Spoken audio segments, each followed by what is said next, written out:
Hello everyone, welcome back to Rank Talks Ball. We're here for yet another World Cup Qualifier match day. This is match day 12, and we're here to watch Argentina take on Peru in La Bombonera, the Boca Juniors Stadium. And it's a very special occasion, obviously. Argentina is going to be playing with a new jersey, not this one that I'm wearing. This one is the one, obviously, from the Qatar. That's the wrong, because this is from the Qatar World Cup. With a special retro jersey that Adidas has decided to release. It looks very nice. But most importantly, because Argentina, by winning this game, comes very close to qualifying to the next World Cup, which I think Argentina will eventually, obviously. There's no doubt about that, but the sooner we secure that spot in the next World Cup for 2026, the better, obviously. Let me bring up the chat to say hi to Patrick, who's the first person to arrive here. Remember that shirt when Argentina played Colombia in the Copa America? No, this one is from the Qatar World Cup, like I said. The one from the Copa America, it's in the laundry, I believe. But this one is from the 2022 World Cup, which Argentina obviously won. But thank you so much for joining. Welcome back to the stream. Like I said, very special one. We're trying to pick ourselves back up after a defeat against Paraguay in the first game of this window. And obviously our away form has been lackluster, to say the least, with 2 losses and a draw in the last 3 games on the road. But at home we continue to be rock solid, and especially against a team like Peru, who are sitting 9th, potentially last in the qualifiers after this game, we should be able to pick up a win, obviously. So yeah, we'll have to see how it goes. Let me see if I can bring up the lineup.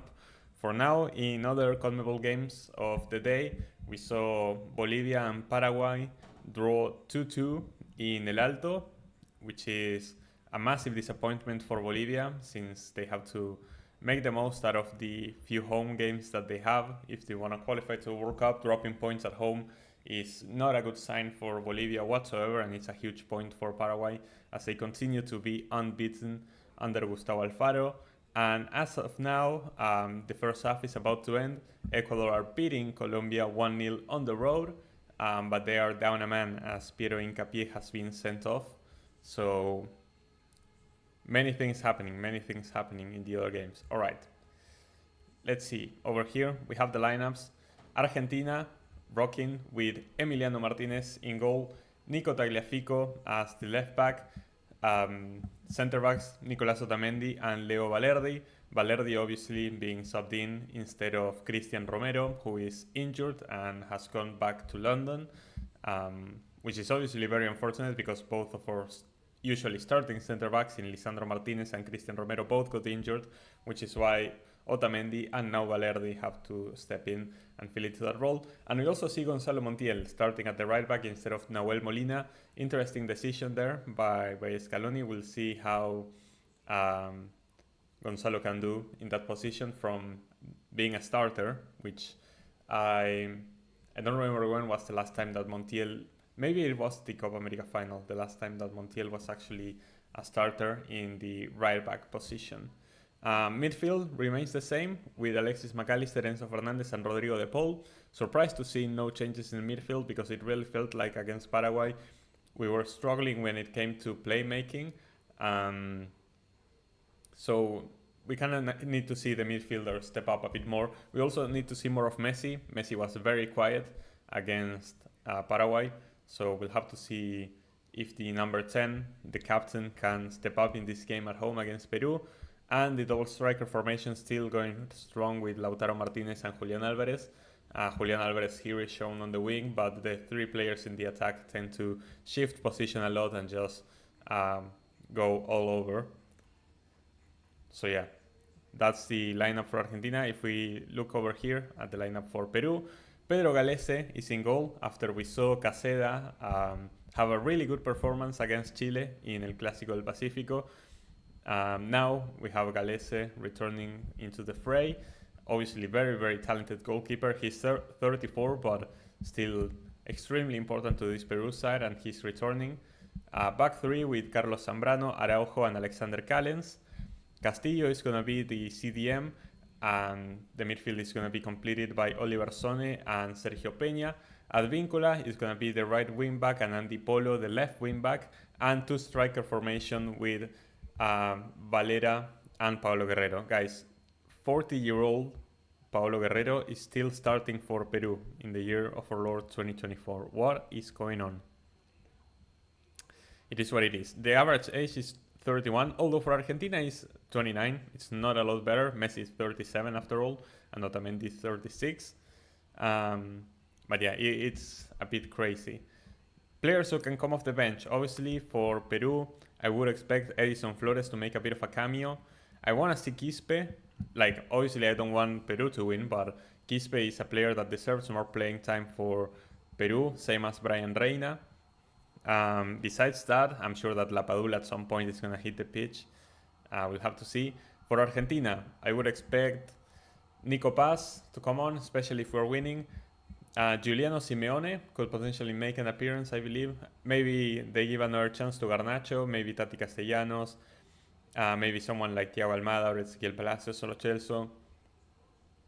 But if I had to make a bet, I think that Giuliano Simeone is going to make an appearance. Nico Paz is probably going to make an appearance. And besides that, probably we see Paredes and Lo Celso be subbed in at some moment or another. So those are the lineups. That's how this game is shaping up, as the players are already close to coming out onto the pitch. As we say hi to 8744 and Matt, thank you so much for joining as well. Welcome back. Your prediction is 3-0. Yeah, I can see a 3-0. I think it's going to be very hard for Peru to score. They're really struggling when it comes to their offense. And Argentina definitely have the capability of scoring 3 goals in this game. But creative-wise, we've struggled. Like against Paraguay, we barely created any notable chances besides obviously the goal that we scored.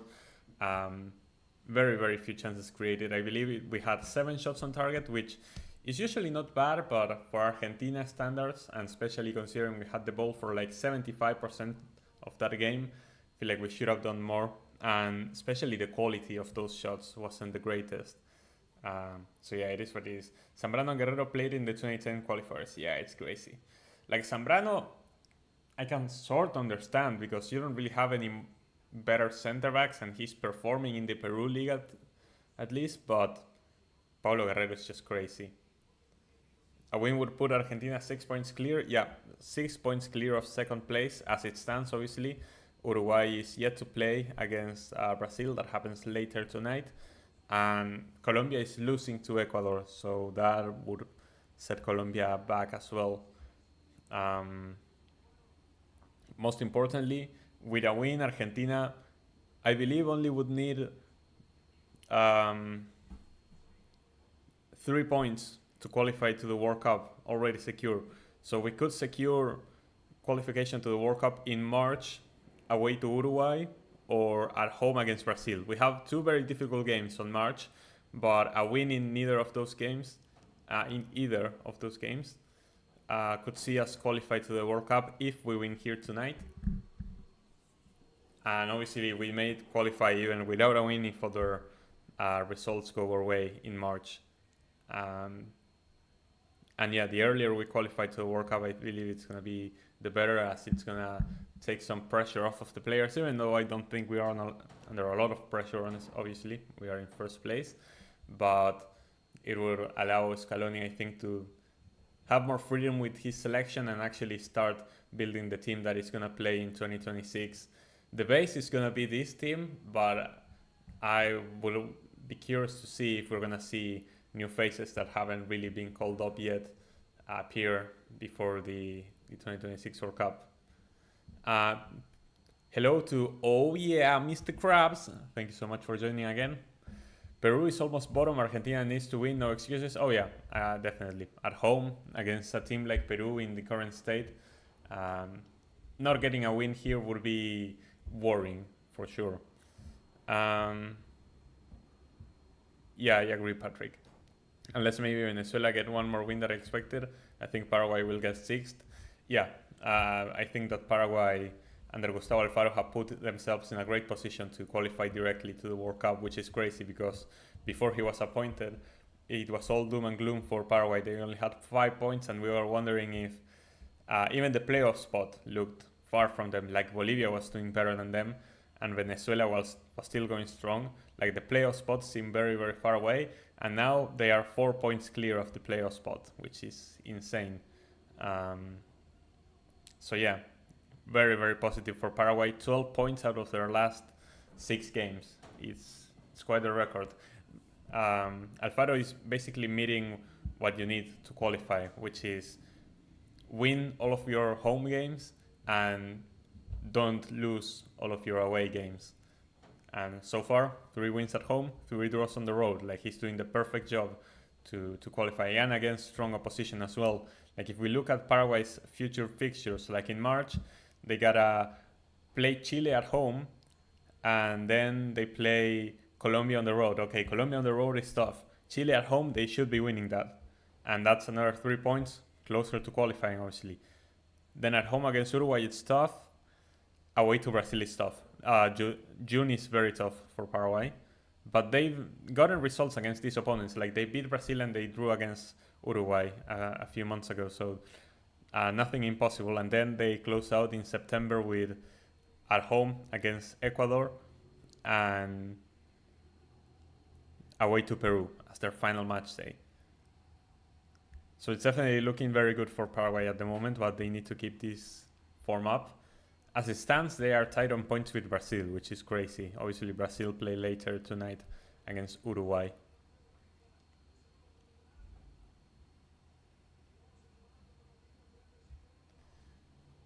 I want to say Colombia is falling off, but 2 losses in this match day would be devastating, especially with how close they were to getting that draw in Uruguay, blowing it in the final minutes. Literally, they had scored the last minute equalizer, and out of the kickoff, they concede to Manuel Ugarte, making it 3-2 to Uruguay. It was insane. And if they lose now at home against Ecuador, yeah, it's not a good look for Colombia. Obviously, they are still going to qualify to the World Cup. There's no doubt about it, but it will be a bit of a bad look.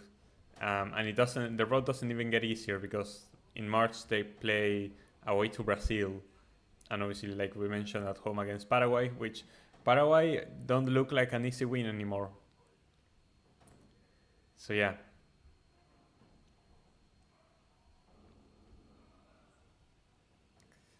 Someone in the crowd had a sign that said "Messi adopt me," and it was in English.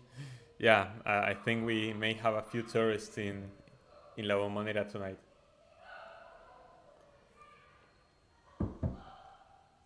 There's dogs barking on the hallway. I swear, these people always arrive late to their apartment. They have their dogs out.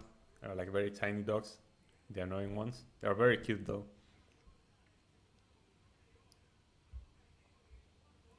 Alright, we're very close to the start of the game. Messi and Paolo Guerrero for the draw. Wilmer Roldan, the referee. Okay, I hate. Oh, what is that Peru? Like, not kit. The kit is fine, but the whole like outfit. What is that? Like, because they have the away jersey, but they have the white, like it's like maroon and red, kind of very very dark, and then the shorts and the socks are white. It looks super ugly. Like they don't match the aesthetic of the kit at all. But the special edition jersey for Argentina looks extremely clean.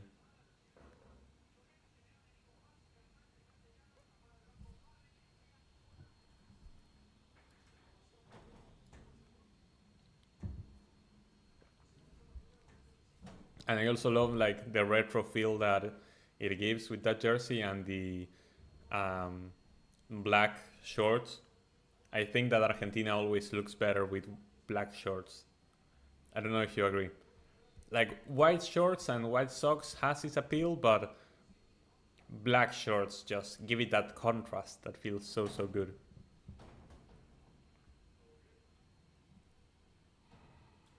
And we are underway in La Bombonera for Argentina and Peru in match day 12 of the World Cup qualifiers in CONMEBOL for the 2026 World Cup.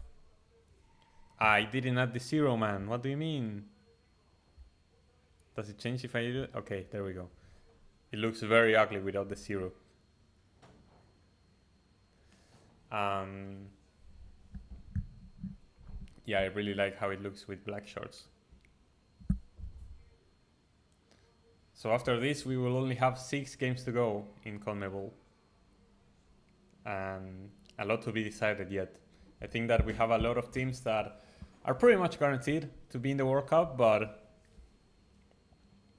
maybe I'm speaking too soon. And the fight to see who qualifies directly and who gets the playoff spot will be very intense. Because of enough teams finishing second and third in the Nations League, I think that means Sweden and Wales will compete Pot 1 in UEFA for the World Cup draw. Yeah, that's happening tonight, right? As the 2 highest FIFA ranked teams behind England and Switzerland to get first or fourth in the Nations League. That is quite crazy that it works like that.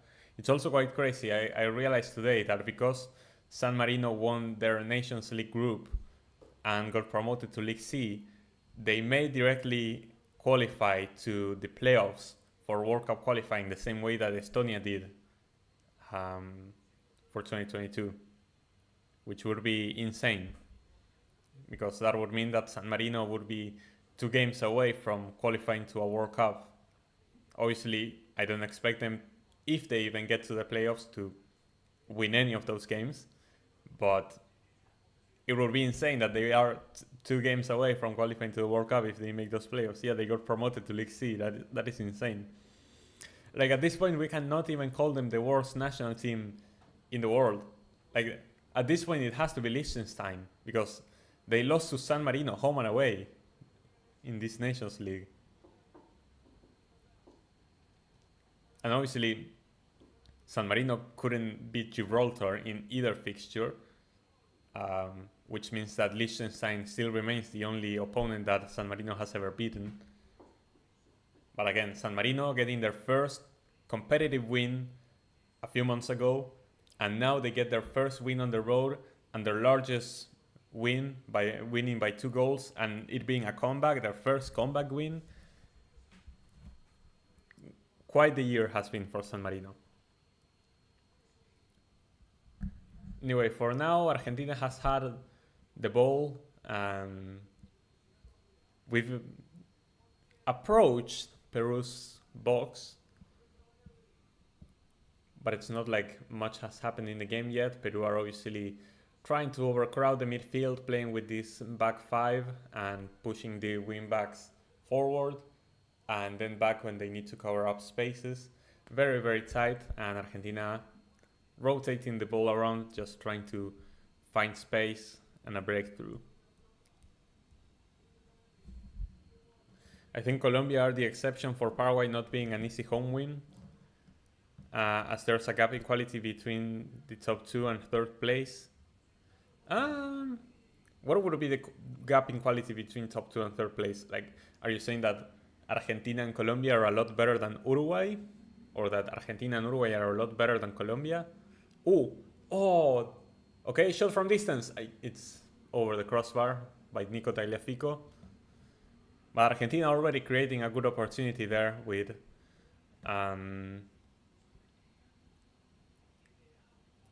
Messi finding a breakthrough for Montiel, who slides in a pass. Doesn't find Lautaro, but The pass reaches Nico Tagliafico on the edge of the box, however, his shot was very, very high. The atmosphere in La Bombonera is electric as always, no matter if it's Boca or the national team playing. The fans always show up and they make themselves hear, being so close to the pitch. The worst team would have to be Anguilla. It's an island in the Caribbean. Yeah, I mean, islands from the Caribbean are also in contest for being the worst national team in the world. I remember that San Marino played a friendly at home against St. Kitts and Nevis, and I was like, okay, finally San Marino are gonna get a win, because St. Kitts and Nevis are garbage, and the only reason why San Marino hasn't won a game is because they've only played against UEFA teams that are considerably better than them. And so maybe when they play a random island nation, they can finally win because they've actually looked competitive in some of their games. Like they had scored against Denmark, they had scored in 3 games in a row in that period. And no, they couldn't beat St. Kitts and Nevis. I believe that they lost one of the friendlies and they drew the other one. So it was like very disappointing for them. But then they got their first competitive win, so like it was fine in the end.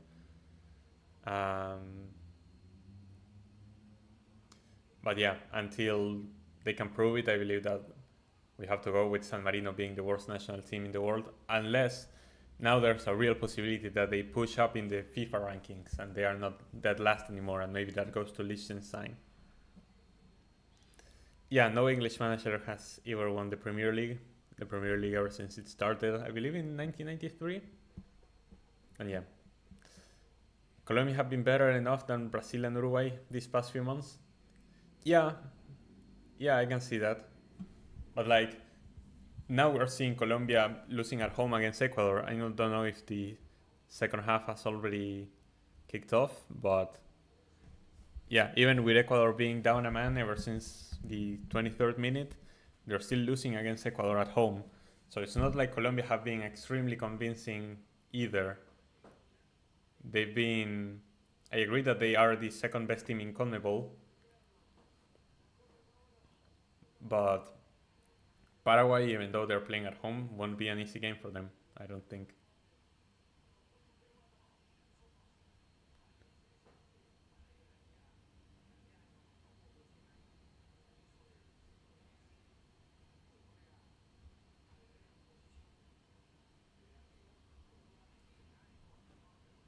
Alright, that's going to be a corner for Peru. First time they approach the Argentinian box. Peru, Pablo Guerrero is down on the floor.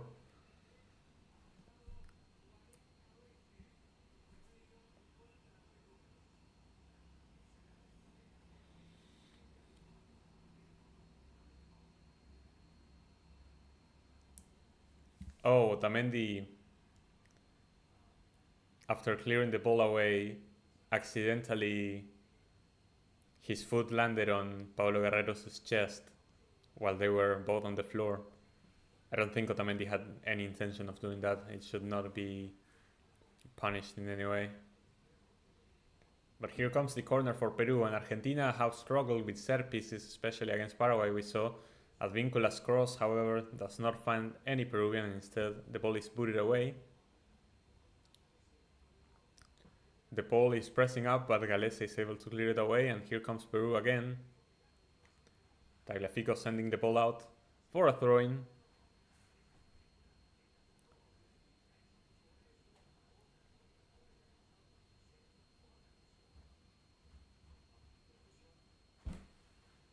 Yeah, I can see your point, Mats.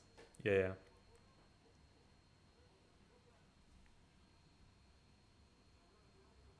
Man, I love the Argentina jersey, I really do.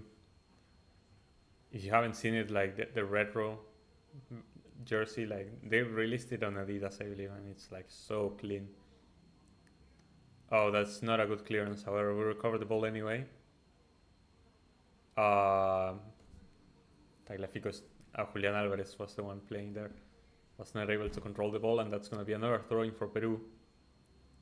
They play the ball inside the box, clear it away. It's going to be another throw-in. Hello, 10-day and welcome back to the stream. Thank you so much for joining. Paraguay is getting hyped when the World Cup happens. They will get grouped, similar to how hyped Hungary were before the Euros. I mean, but the hype is not unjustified. They are really on a hot streak. But yeah, I wouldn't say that Paraguay is like a top tier team all of a sudden.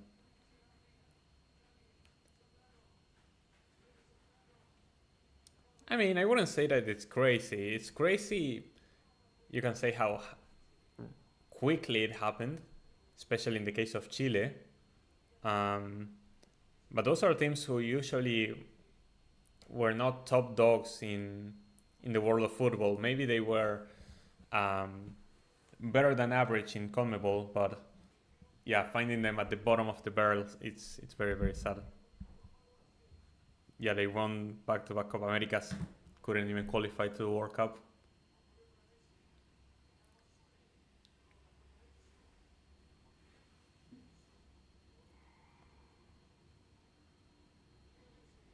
Messi on the ball. Julian Alvarez is strictly playing like a left winger at the moment. The ball, it's gonna cross it in. He's all alone. No, but why not go for goal? What? Was that Lautaro? It's difficult to see from here. The quality is not the best in the stream, but I really thought that after the Paul's cross, that player could have headed towards the goal, but instead he decided to lay it off for someone inside. But the header was not good enough, and that's a wasted opportunity for Argentina.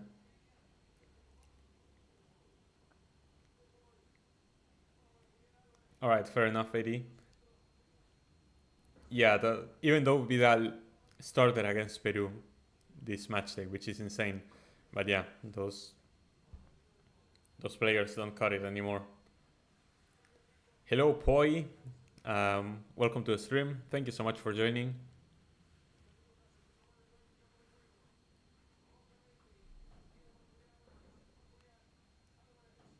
Julian definitely doesn't feel comfortable playing as a left winger. I feel like we're overforcing this idea. If we're gonna play a two-striker formation, I feel like it would make more sense to have Julian behind Lautaro and have Messi somewhere else. But I don't know, it's strange. That is an amazing pass. No! How did that not go in? Montiel, out of everyone, appears inside the box, apparently onside.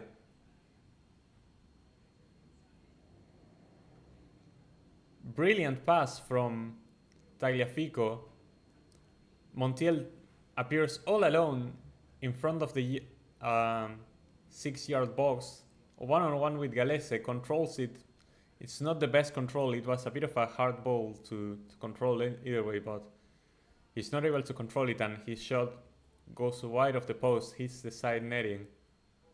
That was an amazing opportunity for Argentina, but already it feels like we're creating more threat, obviously against a worse team than Paraguay and playing at home, but it's good to see these signs already.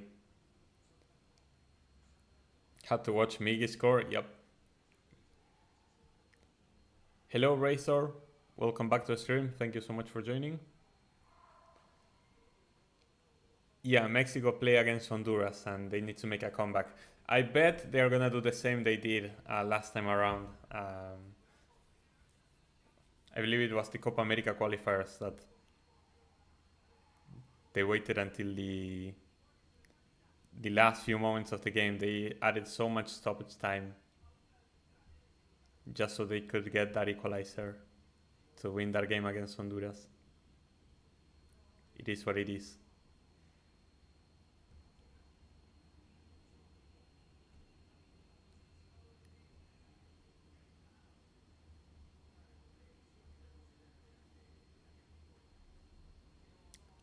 Oh my god, and Savarino has scored for Venezuela and Chile are trailing at home. Oh dear.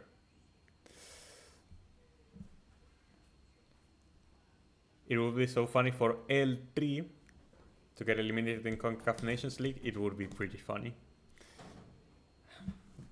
The Mexico banter era continues forever.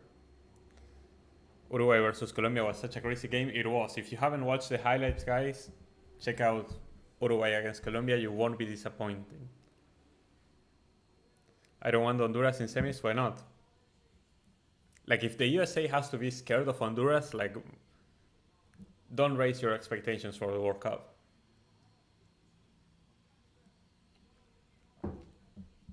McAllister lays it off for Julian Alvarez. Julian crosses it and it's caught by Galese. Another approach from Argentina. Thoughts on Poch for USA? Well, I haven't watched any USA game under Poch so far. But if it's working, if the USA fans are happy, I don't think the lineup selections have been much different than what they were under Greg Berhalter, but maybe there's a change in the tactics and the way the players train that I'm not seeing.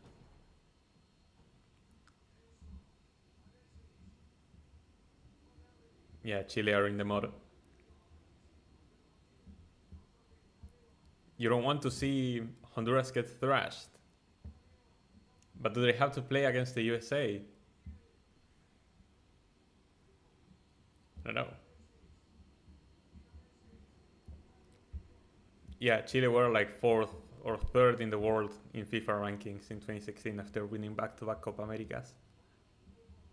And they had a pretty good performance in the Confederations Cup in 2017 as well. They defeated current Euro winners Portugal in the semi-finals, and they only lost to Germany in the final.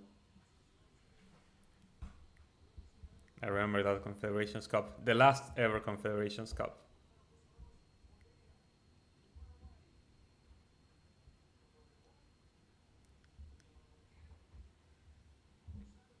Yeah, I mean, the time wasting was definitely there. USA players are more fluid now than before, so it's an upgrade. Okay, fair enough. I mean, you really want quarterfinals. Yeah, I think that quarterfinals should be the expectation for the USA. Oh, my stream crashed. Hold that thought.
All right, there we go.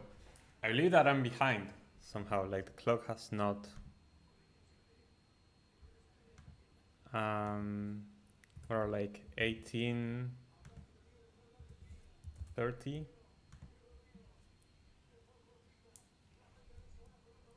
Cross in, it's cleared away. All right. I was talking about you wanting quarter for the USA. I believe that that should be a realistic expectation with how far the USA had gotten. Like, being kings of CONCACAF is not going to be enough if you cannot show up against international competition, especially considering that you have the World Cup at home. But yeah, it's hard to... Messi tried to score from like the halfway line because he saw Galese was off his line. But yeah, crazy attempt from Messi. So yeah, the USA should definitely aspire for more, but there's only so much you can do with the players you have. Like, no offense, the USA has great players across the pitch, but I don't know if there's any player in the USMNT that is world class. I don't think there is. And these players can only take you so far until you go up against a really strong team. Tactics and however you play, you're always going to be limited by your talent.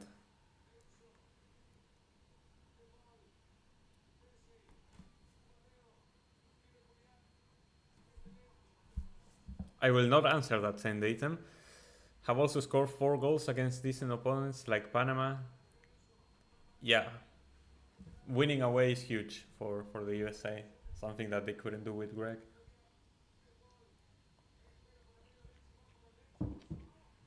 Our cross gets caught by Galese. We're putting in a lot of crosses, but Peru's defense really looks disjointed at the moment.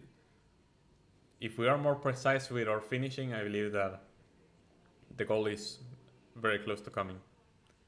Just board well, but I'm trying to comment it and make it entertaining for you guys. It is what it is. I'm not managing the game. I would ask the players to be more offensive, but there's only so much you can do when Peru refuses to play. That's an amazing recovery from Montiel. Messi again. Finds Lautaro. Is Lautaro gonna shoot? He lays it off for Julian Alvarez. Hits the post. Julian Alvarez hits the post. Amazing play from Argentina. Montiel recovers it in the midfield. The ball finds Messi, the most dangerous man in space. Passes it to Lautaro, and Lautaro sees Julian Alvarez making a round on the left, all alone. First touch finish for Julian Alvarez, and smashes his shot against the near post. Then, almost 1-0 for Argentina on that one. What's a country you are surprised that they aren't that good at football? I'm surprised Norway are not that good, because it feels like they have all the pieces to be good, but something's missing clearly. This current generation of Norway, at least. In general, I'm surprised that China have not improved. I used to believe that China would improve massively since they were state funding a lot of football academies, and I was like, okay, given their population, if even they have 1% success rate with their academies, they will still produce a lot of great talent, and that hasn't been the case yet. You can say England. Honestly, you'd expect England to be a lot better than they are, considering they invented this sport and they have the best league in the world. I still say that the Premier League is the best league in the world. I don't say that it's by a long shot. It's not by far, but I still consider it the best league. But I don't know. There are definitely other countries. Nigeria should be a lot better. Mexico should be a lot better. Mexico are probably the biggest underachievers in football, I say. Considering population, their passion for the sport, how long they've been playing for, their academies, how great they are, the competitive league. Everything is there for Mexico, and they are incredibly mid and even mediocre now. Rank is over, bro. Your team prime is done. So like we won the Copa America like a few months ago, and the prime is already over. Okay, bro. Ooh! Another close opportunity. Header this time from Alexis McAllister. The midfielder is getting so involved in the attack.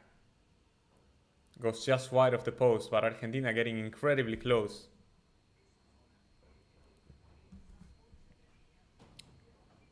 Praying for Vini Stinker tonight and Rafinha Masterclass. So you have some narratives to meet. Yeah, China has improved a bit. If India cared about football as much as the cricket, they would have a strong team. Yeah, but that is a huge if. That is a huge if. Like obviously, if every country in the world was crazy passionate about football, which to be fair most countries are, but not crazy passionate like Argentina or Uruguay or whatever. Um, India would be one of the powerhouses, but they are a powerhouse in cricket instead, and they are very good in hockey as well.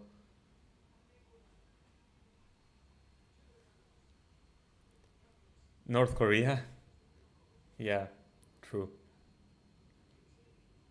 Yeah, Australia as well, but Australia are like a powerhouse in sports in general. They are always um, one of the best nations in the Olympics too.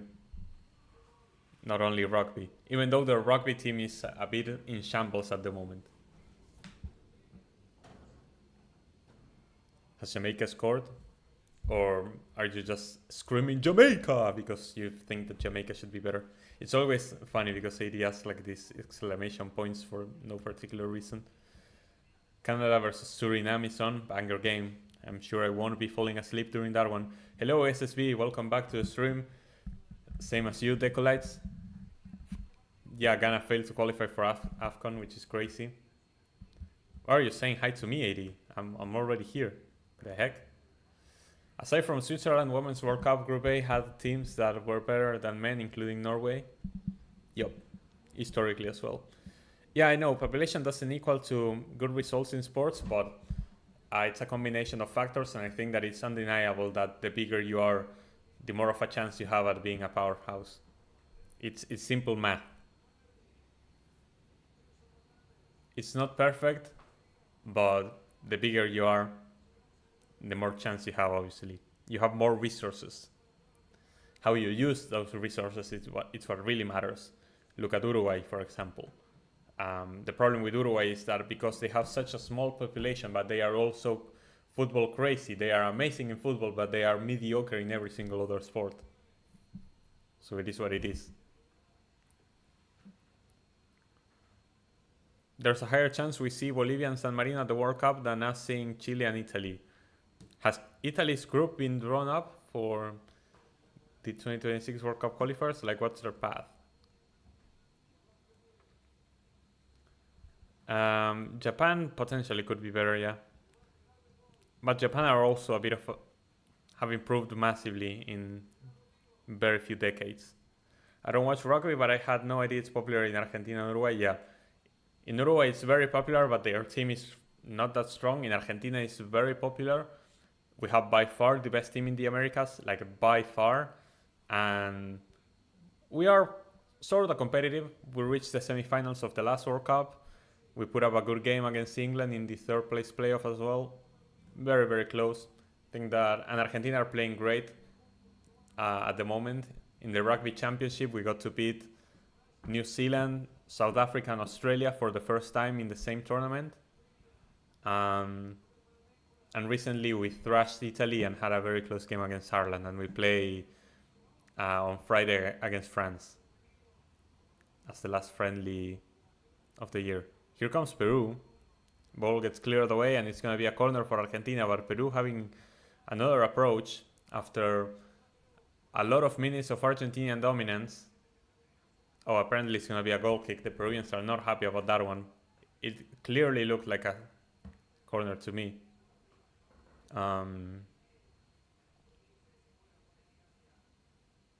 It looked like a corner for sure.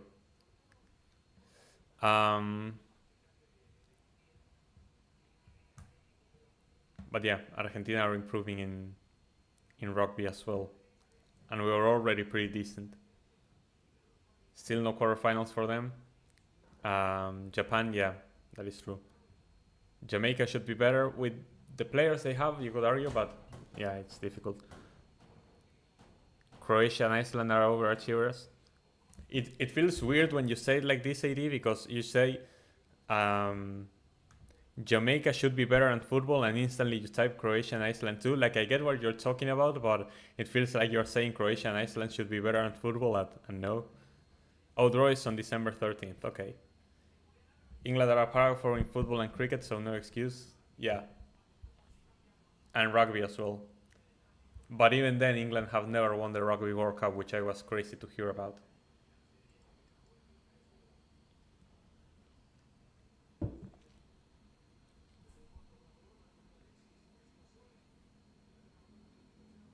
Whoa, okay, that is a very awkward pass, but I mean Martinez clears it away. Yeah, I do know about the rugby team that crashed in the Andes. It's a story that I heard about many times when I was a kid. Um, my dad especially used to tell me about it. It happened not far away from where I used to live. Um, and yeah, I also got to talk with some people from Uruguay, and it's still like a massive deal there. If you haven't watched it, people, I recommend it in Netflix, the movie Society of the Snow, which covers this tragedy in a very good way. It's a hard movie to watch at times. Like it's not graphic, but it's very tough to watch at times. Um, but it's an incredibly good film that narrates the story of that rugby team that crashed in the Andes and had to survive. It's one of the best surviving stories in human history, for sure. So yeah, Society of the Snow over on Netflix. Give it a watch. It's 2.5 hours long. Amazing movie. I loved every second of it. Yeah. Also, like sometimes in the Twitch AD, you forget to put connectors. Um, and like I know what you're saying, but it's not properly written, if it makes sense. Which team you think wins Copa Sudamericana final? I'm gonna give it to Racing. I think that Racing is gonna take it home. If they perform to the level they have been performing so far. Because there's a real opportunity. Racing have this gen where they are a bit of a bottle job team as well. So there's a real possibility that Racing bottle it and Cruzeiro wins, especially with how competitive Brazilian teams have shown to be. But I believe that Racing is playing to a fantastic level at the moment.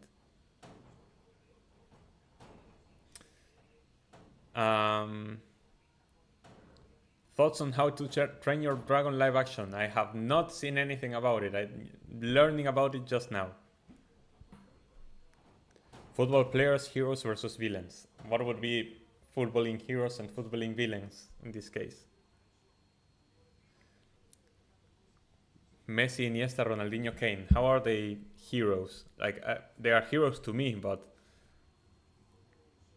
what would be like footballing villains? I don't know what the criteria is.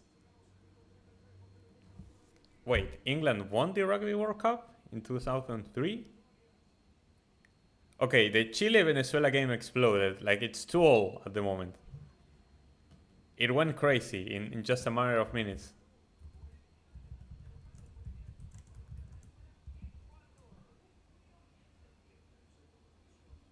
Oh, it was won by England. Oh, I don't know what kind of crack I was smoking then. Okay, my bad. England has won the Rugby World Cup. I don't know what I was smoking.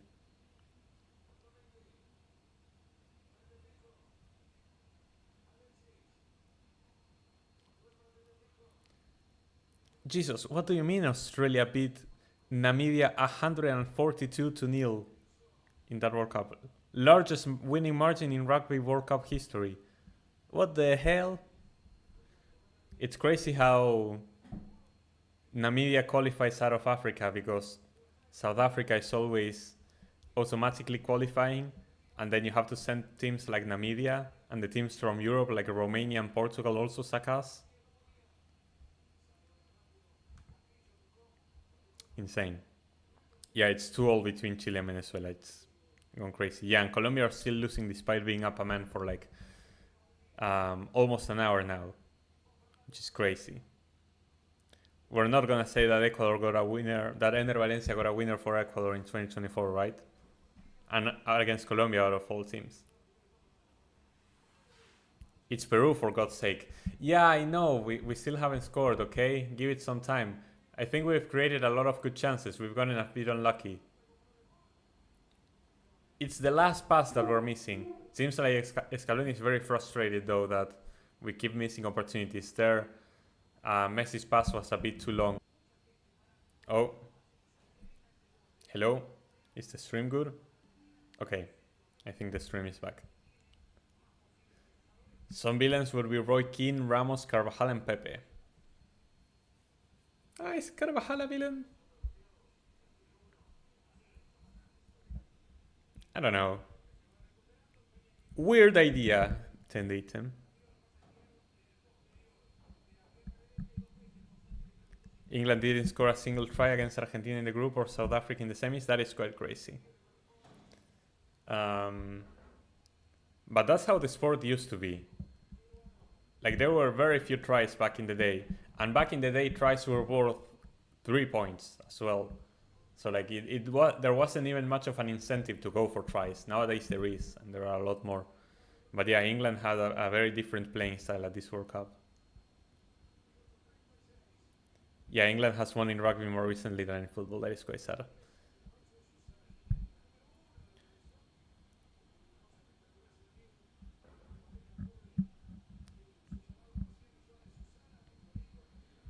So Mats has beef with South Africa. That's fair.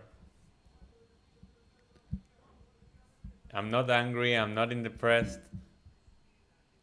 No, I've still yet to see Di Maria's interview. I saw that he's a quote about comparing Messi and Ronaldo, as he's obviously played with both.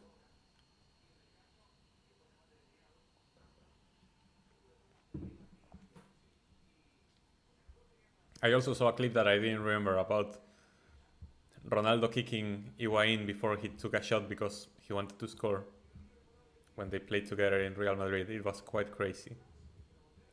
You can check my Twitter for that. If you don't follow me on Twitter, at Rank Talks Ball, go give me a follow. And make sure to like the stream and subscribe to the channel if you haven't already. It helps the channel grow, it helps the algorithm. All that good stuff. Free kick from Messi, puts the ball inside the box. How did that not go in? Alexis, my boy. Alexis, my boy. How are we not scoring that? Pinpoint cross from Messi, and what? Alexis missed like from point blank range. How was that header of the post like that? Nah. Okay, we could have scored like 2 or 3 goals easily this first half. Easily. It's insane how we're not winning. So unlucky, man. Another cross. Bro. That's gonna be a corner. Again, Montiel appearing inside the box, but what the hell, man? No corner apparently. No, for real, how are we not winning? Nah.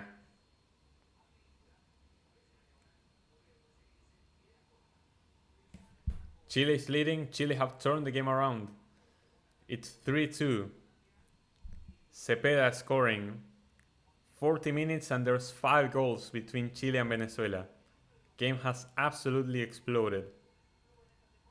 Two teams that really need points. Chile desperately need a win and Venezuela need to get something out of that game. Or else Bolivia is pulling away as well. And the dreams of making their first ever World Cup are slipping further and further away for Venezuela.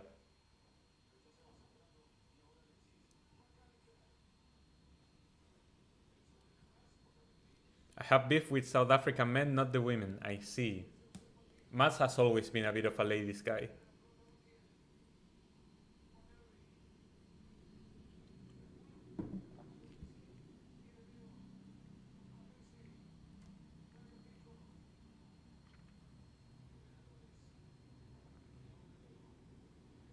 Messi for Julian. Julian inside the box, cuts inside, gets intercepted. Man, we're so close. No foul there. That pass from Messi was just a bit short.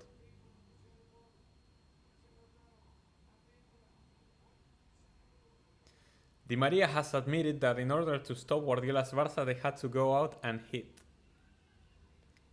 Hit like a blunt or what?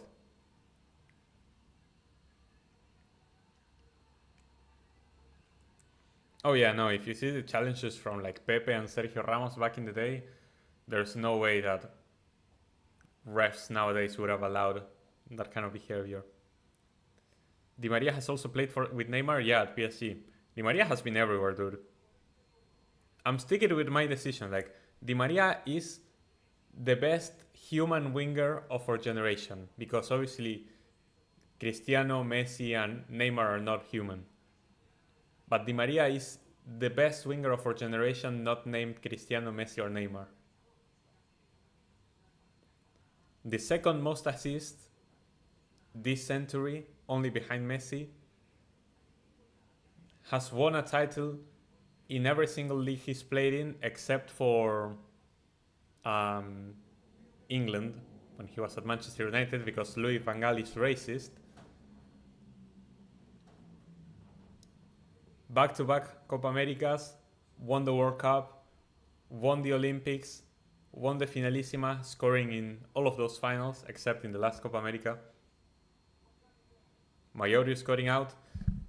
Is it better like it is? Oh. Yeah, I think it cut out a bit a few minutes ago, but apparently here on the OBS I'm seeing that it's good, the connection's good. But my audio is cutting out. Maybe you should try subscribing. Mourinho took advantage of the referee's permissiveness, as what they did was to hand out blows and give it a beating. Jesus. Blows and beating with their hands. It got quite graphic with Mourinho.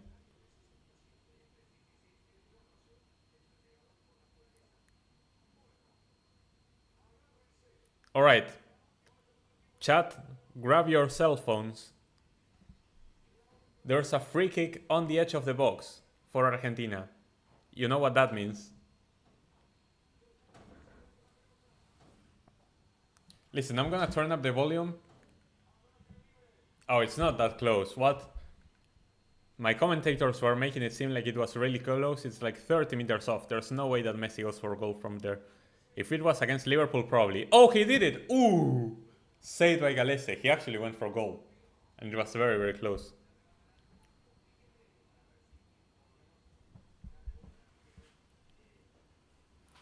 Do you wish qualifiers were on multiple days instead of one day? I wish I could see all the games. And I understand that's difficult if they all happen on the same day. But also it's fair for everyone if it's on the same day. Obviously, for the final match, they all have to happen at the same time. As long as they have any stakes in the qualifying. And after that, yeah, I wish they were on separate days so I could watch all of the games. Sadly, I can't. I think Di Maria would have won the Europa League if Juventus were on Roma's opponents in 2023. I can imagine him scoring the winner, yeah. Di Maria's spell at Juventus was short, but electric.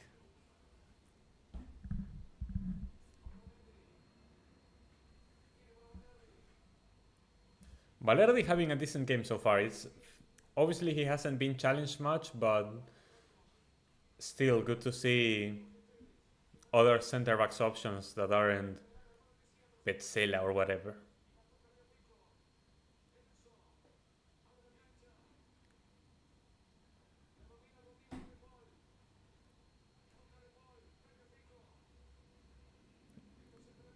Argentina controlling,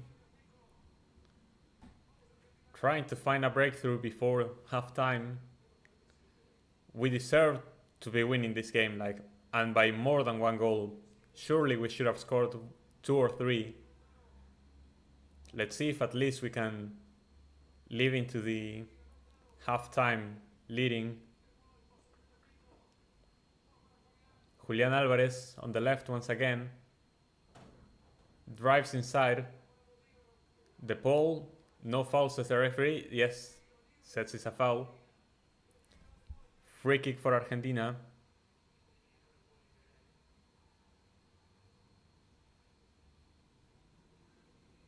Peruvians don't seem to be happy with that decision.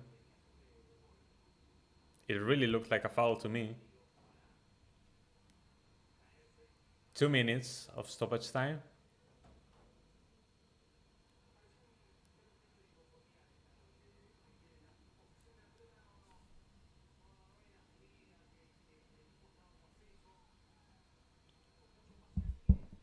Other than me hyping up the 2027 World Cup more than the 2026 World Cup, what are examples of me being a ladies guy?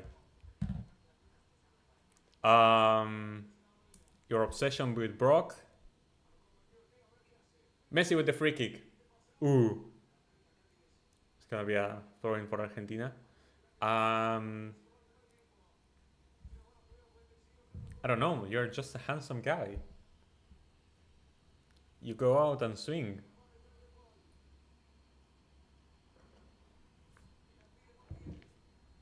Or maybe I'm making shit up. I don't know.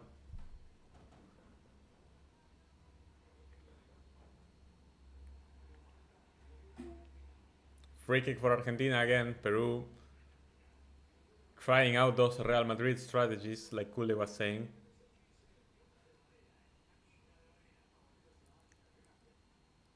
Apparently that was Varela's 5th fault of the game. Fifth foul. There we go. Could not make out the right word. And he's a striker, by the way. Check lineups for Brazil match at halftime. Alright, we'll do that. One of the few chances, last chance of the first half for Argentina. Messi's gonna put in this cross. Messi curls it in, header over the crossbar. It's gonna be a goal kick for Peru, and that's gonna be all she wrote for this first half. Argentina dominated this game. We had the better opportunities, multiple great chances that we should have scored, but our finishing has not been good so far, and that explains why this game is still 0-0. And this would be a massive point for Peru if this stands, as the ref blows his whistle for halftime. He's a bloke, not a lady. No, I know, but Brock is a ladies' man, so maybe he's like your role model or something. I don't know, I'm making shit up, okay? Let me be.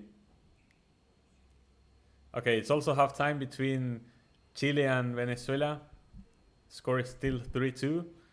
And with only 3 minutes to go, Colombia are still losing against Ecuador.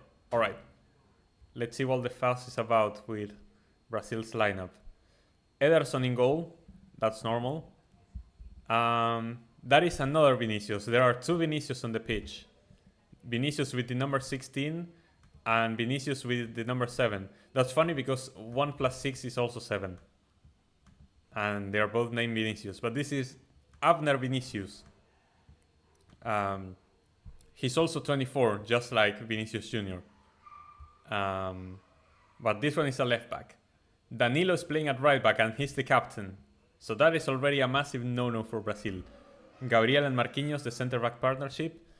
Sherson from Flamengo and Bruno Guimaraes as the double pivot. Rafinha in the number 10. Vinicius left wing. Savinho as the right winger. And Igor Jesus as the striker. This is not Gabriel Jesus, this is Igor Jesus from Botafogo. Uruguay with Sergio Rochet, Varela, Josema Jimenez, Olivera and Marcelo Sarachi, Boca Juniors player mentioned, Federico Valverde, Ugarte, Rodrigo Bentancur, Facundo Pelistri, Darwin Núñez, Maxi Araujo. I think pretty normal formation for both teams, I would say. Especially the Uruguay one looks extremely standard. There's no Naitan Nandes and there's Varela, but I guess that Nandes was suspended because he's not even on the bench. And after that, like, yeah, this is pretty much what Brazil got. Like, what else can you change? You're not gonna start Andreas Pereira or someone. You could start Paquetá, you could start Luis Enrique, you could start Estevao potentially, but I don't think so. I think that this is what Brazil got. I think this is normal. Here was the other games are bringing to the table, and we can see like how the standings are looking. Argentina with this draw are still top of the qualifiers, 23 points. Uruguay is climbing up to 20 with this draw against Brazil. Ecuador climbing to third, surpassing Colombia even in goal difference, 19 points. And remember that Ecuador had a 3-point deduction, so Ecuador should actually be on 22 points with these results that they had. So Ecuador having a great campaign in numbers wise, even though the performances haven't been the best. As it stands, Bolivia have the playoff spot. So Venezuela probably should try to get at least an equalizer against Chile if possible. It is what it is.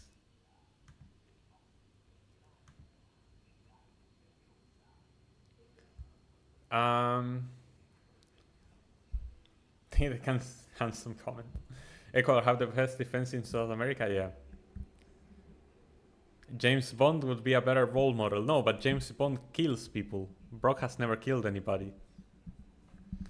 Watch Brazil's goal scorers be players who play in Brazil and not Europe. Yep. Calling it now, Marcelo Bielsa gonna be sitting on a cooler again. That's like what he always does. Like that's a no-brainer. Just when Brazil played another right back against Venezuela, yep, and now Danilo's back.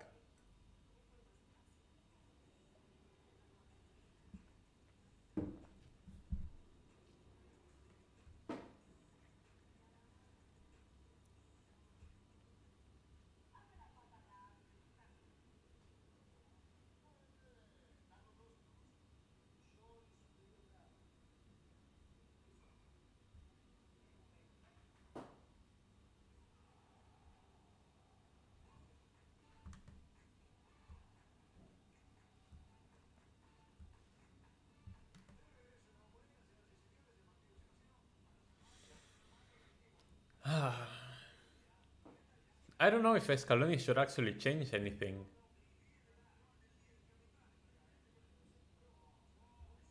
So far, I think we performed pretty good. We have created the chances. We had the opportunities. The finishing was the problem for Julian. The midfielders had a lot of opportunities. McAllister missed like 2 clear chances. Montiel as well.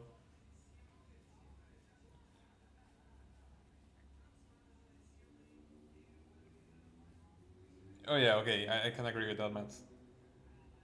Game of the day before they kicked off, I would have expected um, Brazil versus Uruguay, at least when it comes to names and the weight that both teams hold in CONMEBOL.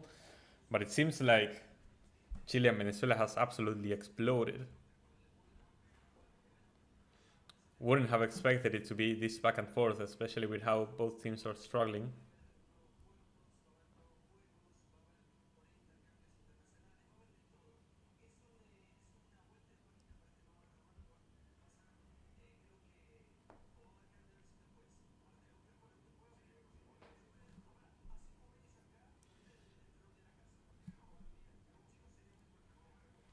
Yeah, in South America, because I admit, like, the Nations League games were incredibly mid. Like, yeah, I'm gonna get up to watch Albania against Ukraine or Czech Republic against Georgia. Ooh, such good games.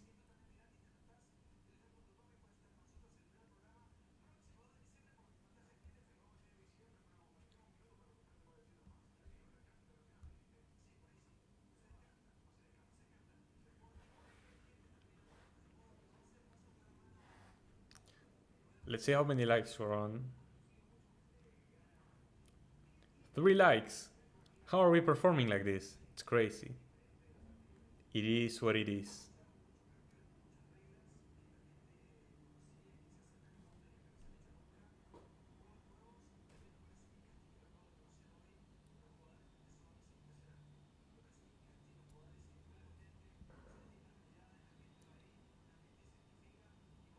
Also, this is something that happens a lot in the streams, that people tend to leave at halftime.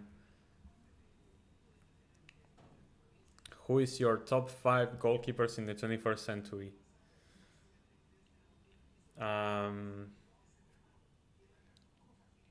Buffon, Buffon is number one. That is all I'm sure of. I don't care about achievements. Like Buffon is the best goalkeeper I've seen. Buffon. A lot of people rate Neuer. A lot of people rate Neuer. I rate Neuer too, but I rate Casillas higher than Neuer. I would say Buffon, Casillas, Neuer, Courtois, and I want to say somebody like Peter Cech. I really rate Peter Cech. Like back in the day, he used to be a menace.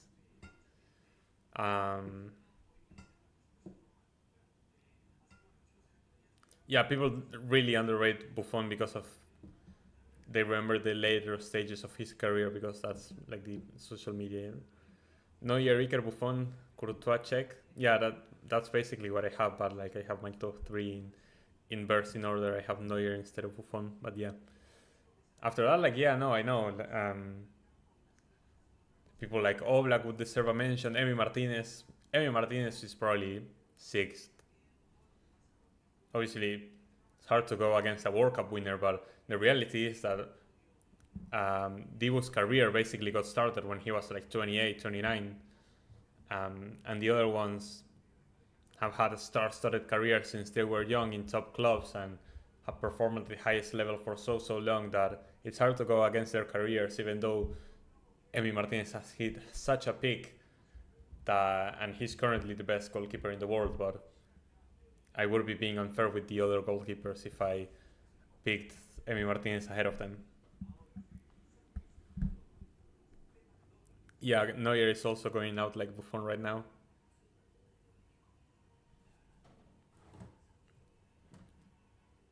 Give me Alisson over Martinez. Alisson is a better shot stopper. Martinez is a penalty expert.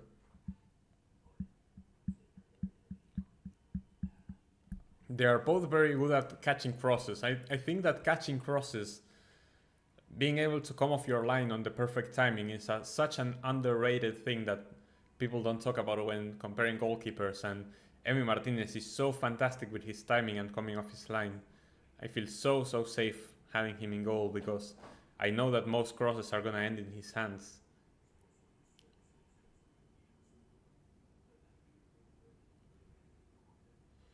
Martinez has had bad moments in the EPL too. Right, but Martinez also faces a lot more shots than Alisson. Liverpool's defense is a lot better than Aston Villa's defense, especially before Aston Villa got the likes of Onana and Pau Torres. Aston Villa's defense was absolutely shambolic. They conceded so many chances, and Emi Martinez was always overperforming his XG against. Like he was saving way more shots than he was expected of, meaning that he was preventing goals that Aston Villa should have conceded. The fact that that Aston Villa conceded many more chances than Liverpool don't only mean that on average Emi Martinez is going to concede more goals than Alisson, but that also means that with more shots going his way, there's more chance for him to make a mistake. And I feel like because of his personality, there's been a bit of a persecution against Emi Martinez, and some of his haters have really made sure that his mistakes stood out and made compilations and clips on Twitter or whatever. And so whenever Emi Martinez makes a mistake, people are always going to be talking about it for weeks. But when he has a good performance, he's going to go very unnoticed most of the time. Ecuador win. That is crazy. Colombia lost both games this window. I was not expecting that one, especially at home against Ecuador. They should have won. Especially being up a man for over an hour. Crazy. They had 25 shots and 7 on target and they couldn't score.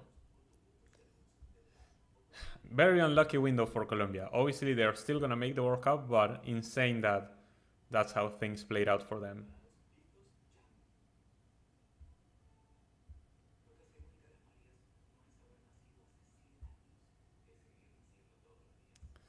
Courtois for national team is okay. I don't really think.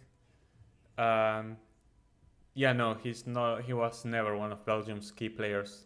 The key players for Belgium were always Hazard, De Bruyne, and Lukaku. Those were the big three.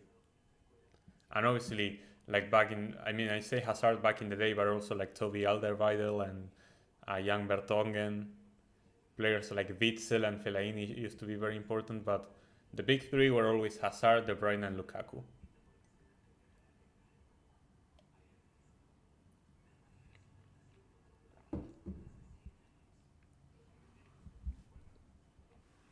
Thoughts on Cesar, the former Brazil goalkeeper? Very good goalkeeper.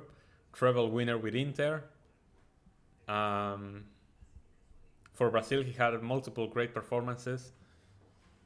Good at penalties too. But he was like a great goalkeeper. But I wouldn't say he was ever world class.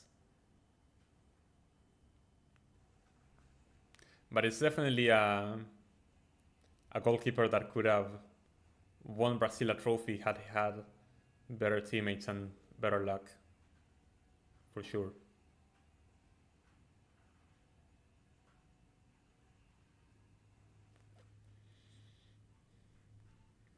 Romero versus Martinez in goal. Martinez every single day of the week.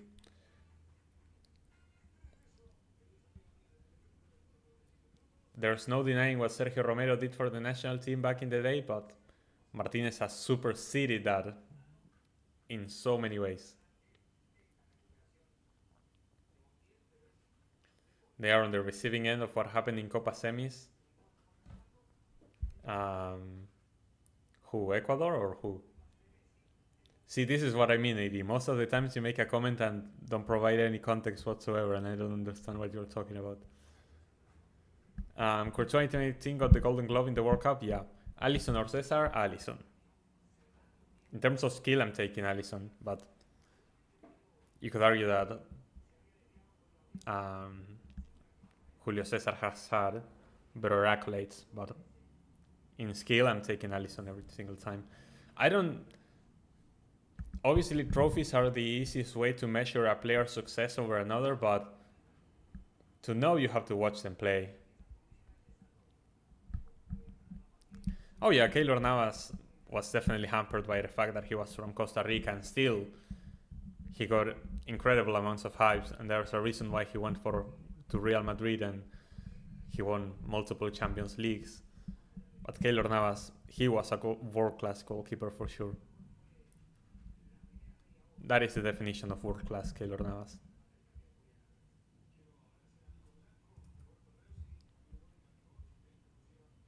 All right. Second half is about to begin. We need to see Argentina score. We've been super close throughout this entire first half. Now we just need to get it done. Second half has kicked off in Chile against Venezuela, and Chile has gotten a fourth goal. It's 4-2 for Chile over Venezuela. Alarms are firing for Vino Tinto, and Chile are getting massive 3 points if they want to stay alive, even though I think they are waking up a bit too late. Cepeda with the brace, but it's at least signs of life for Chile, and this may be Gareca's first ever competitive win with Chile. Who is your top 5 goalkeepers right now? Emi Martinez, Courtois, Alisson,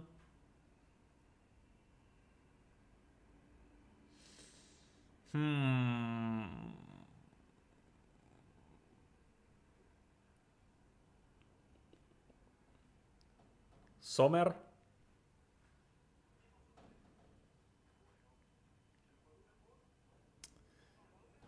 and Guess you can say Koval, but I don't want to say Koval. I don't think Koval has. It's been. He was amazing for the Champions League campaign, but right now it's not the same. I don't know who my fifth would be. Maybe you can throw in Oblak there, but I don't think Oblak has been that good either. The top four would definitely be that, I think, like Emi Martinez, Courtois, Alisson, and Jan Sommer. After that, I have no idea. Venezuela falling out the race, yep. In the past, it's been so long since they've gotten a win. In fact, their last win was against Chile, all the way back in September. As the second half is underway here in La Bombonera, we're gonna see if Argentina can actually score.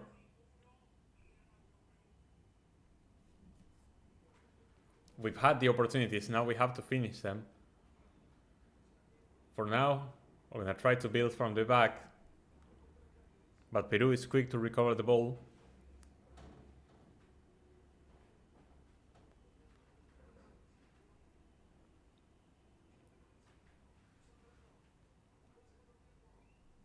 I might put Raya in my top 5. Yeah, David Raya is a shout. Mike Magnan isn't what it used to be, I think.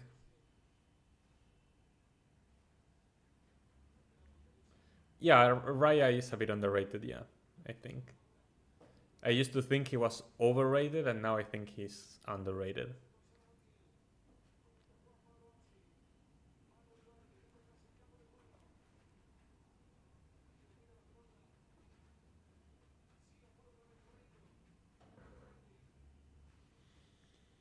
I think that, speaking about the Spain national team, that Unai Simon is potentially a better shot stopper than Raya, but Raya is better with his feet, and he's also more consistent. Like, Unai Simon is very error prone. And I think that Unai Simon is better at penalties too, so there's definitely a case for both goalkeepers. Yeah, in terms of pure talent, Magnan has to be top 5, I think.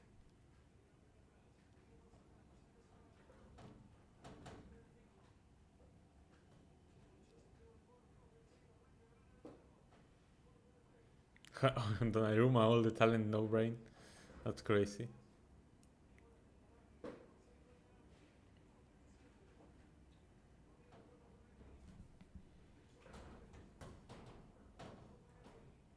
Otamendi, and who appears as a potential pass? Julian Alvarez on the left again. There were no substitutions for either side, I believe.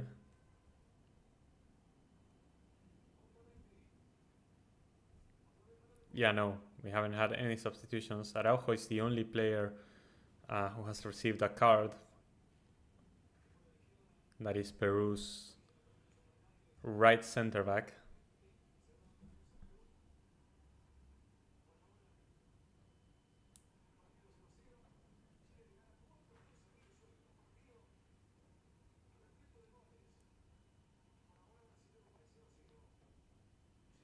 Oh, and Brazil and Norway is also 0-0 so far.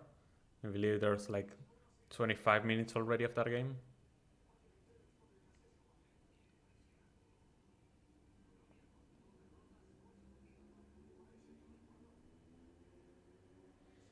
Alright, good pass from Messi for Julian.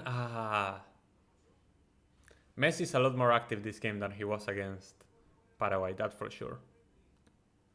It's crazy because it's Messi's last game of the year, because Inter Miami have been eliminated so early in the MLS playoffs. The goalkeeper top list gap is minimal compared to players. The difference is not much in my opinion. I mean, who the best player in the world is also very close with outfield players, I think. There are no players that stand out that highly above others, I believe.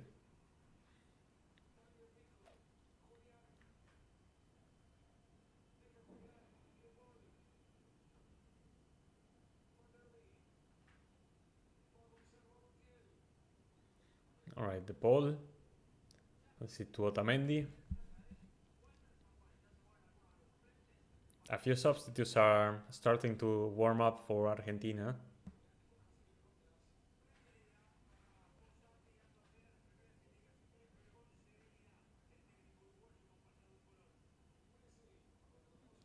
Messi gets dispossessed.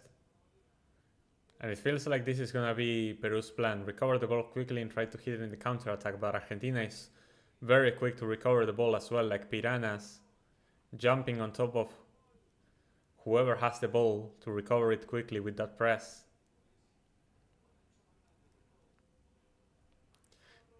Right now, people say Salah or Yamal is best in the world of players. Yeah, there's a case. There's a case for both of them. But that changes every month. Whoever has the best performances suddenly becomes the best player in the world. Because, like I said, the gap is not big. Before there was no debate. It was either Messi or Cristiano Ronaldo. No one else was better. No matter, even in their worst of their form, Messi and Ronaldo were so clear of everyone else. So there was no doubt about it. Now whoever has a good weekend can become the best player in the world even for a little bit. Messi, there has to be a foul on Montiel, I believe. Play on, says the ref. Valerdi tries to make it work. It's gonna be a goal kick for... Oh, Valerdi won the corner apparently.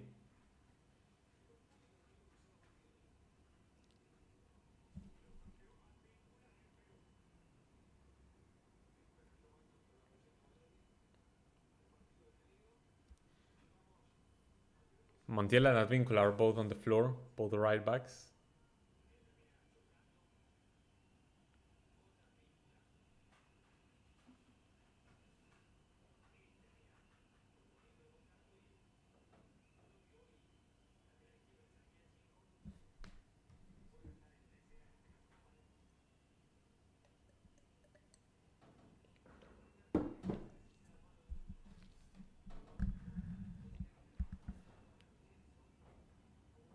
No, it's gonna be a goal kick apparently.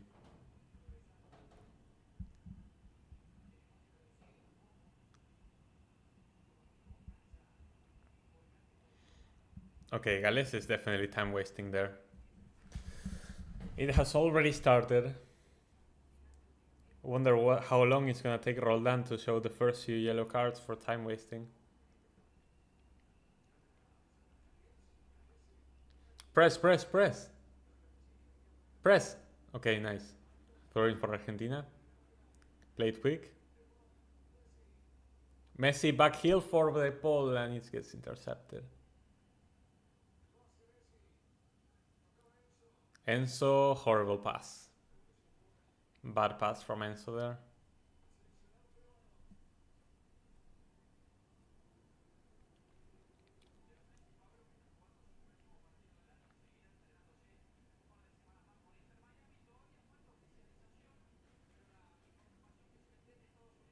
Rafinha, I think, will cool off. We'll see. Rafinha has not only been very good, but very consistent as well. Like I say, I wouldn't be surprised if somebody called Rafinha the best player in the world, which is crazy, but with how good he's been and how consistent he's been, it wouldn't be a crazy shout. The problem is that Yamal is also in his team. But still, you could make an argument that Rafinha has also been better than Yamal. I don't think so, but there's a case.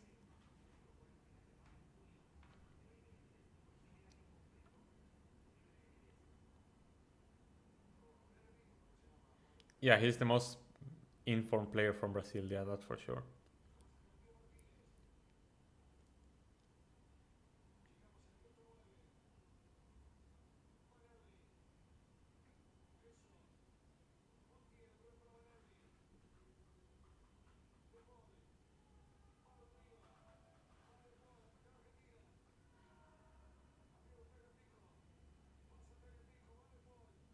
The ball, pass was a bit too short.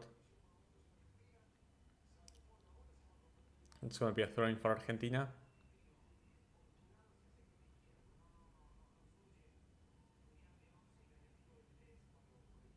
Julian looks very uncomfortable as the left winger. I'm gonna keep saying it until he gets sold.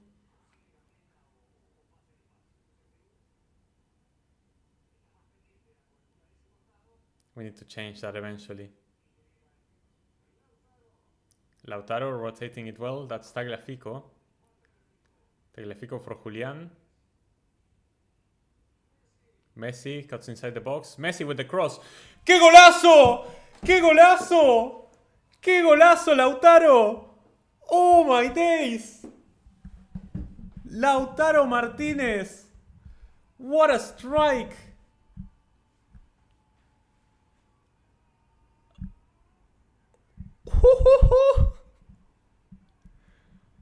What a goal, Lautaro!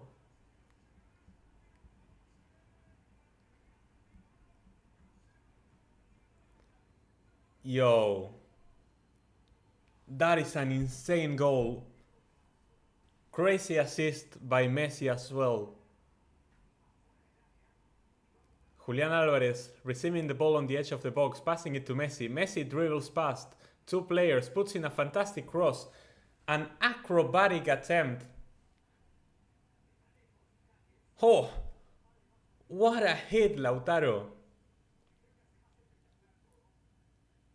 Jumping into the air and hitting it sideways. Top bins, nothing Galese could have done. And finally, the finishing we had been asking for. And Argentina are 1-0 up in La Bombonera. Let's go, Mr. Krabs. Is Lautaro the best in the world? He was the best striker last season. I think there's no debating that, but him or Kane. I don't think he's the best in the world right now, but I think it's not a wild statement, but I think it's a bad take to say that Lautaro is the best striker in the world just because of his trophies. But he's in the conversation. And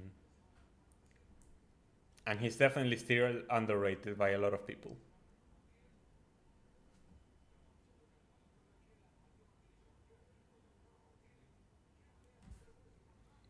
Qué golazo, Lautaro. Dear Lord. That's the goal everybody would have liked to score in their lives. And again, what an assist by Messi. That's how you get it done.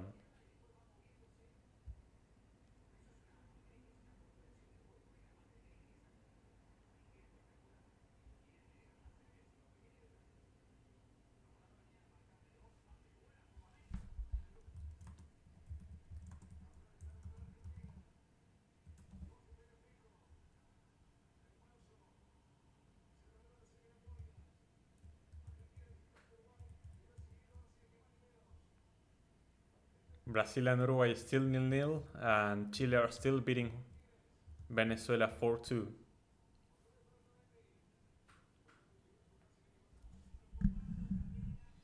And with this goal, I believe that Lautaro has equaled Maradona in goals for Argentina with 32, if I'm not mistaken.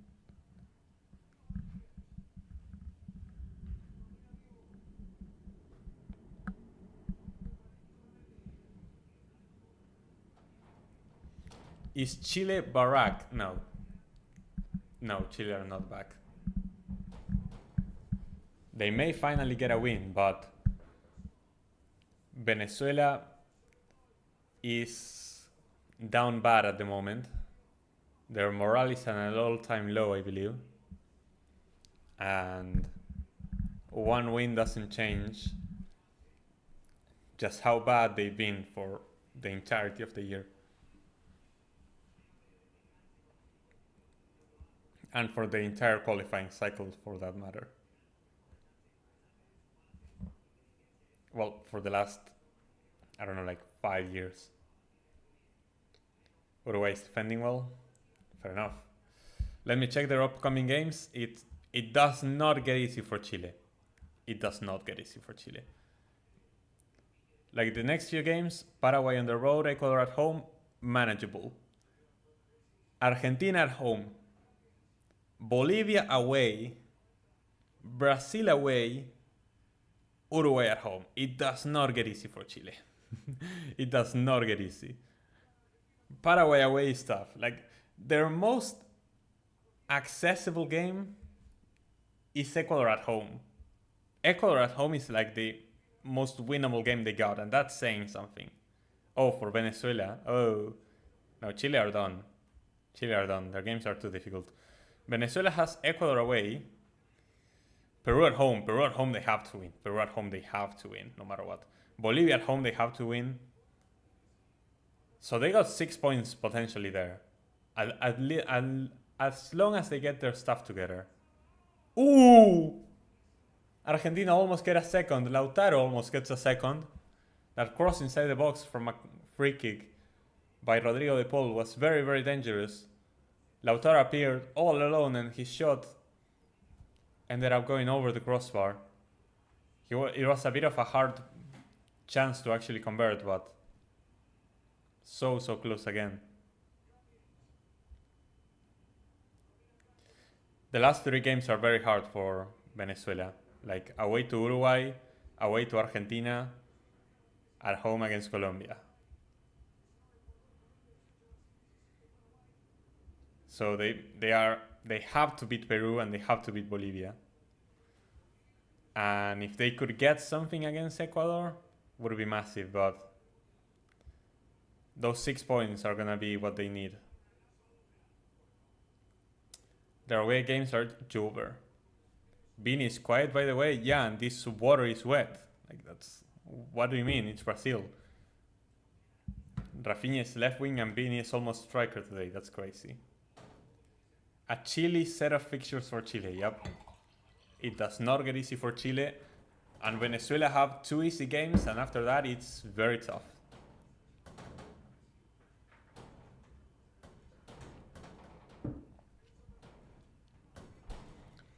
At this point... Oh!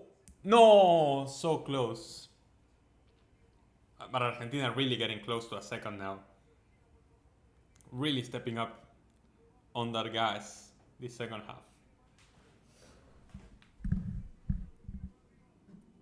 Bolivia's success is going to depend on what they can do at home. And dropping... If Bolivia had won today, you could have made a real case that Bolivia have a better shot than Venezuela to get the playoff spot. But because they drew today against Paraguay, man, that is so tough for Bolivia, dropping points at home. Peru and Uruguay next month.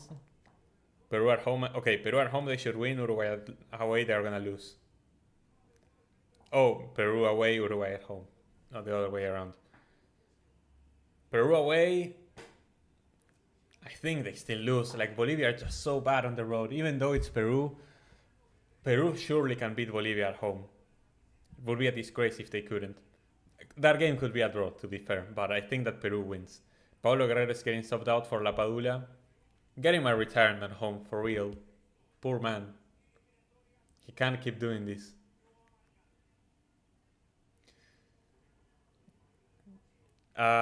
If Bolivia can get a point away to Peru, that will be massive. I feel like Peru should win that game.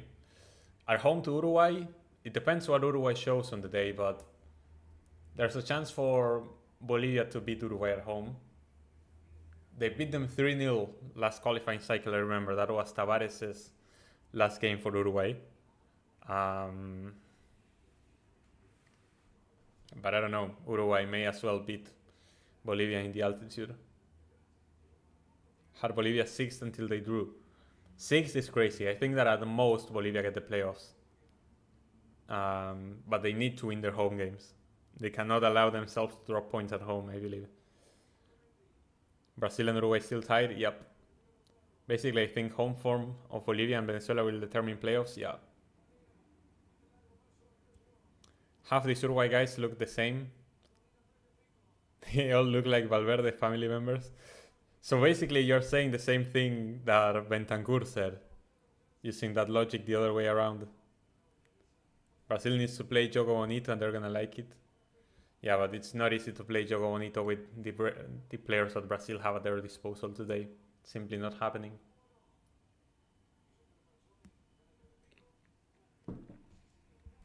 Especially not if Vini keeps thinking it up off the pitch.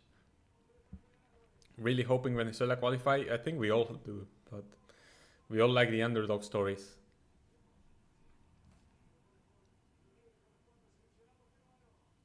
Top 6 is settled. I wouldn't say settled, but it seems like at the moment there's a big difference between the top 6 and the rest.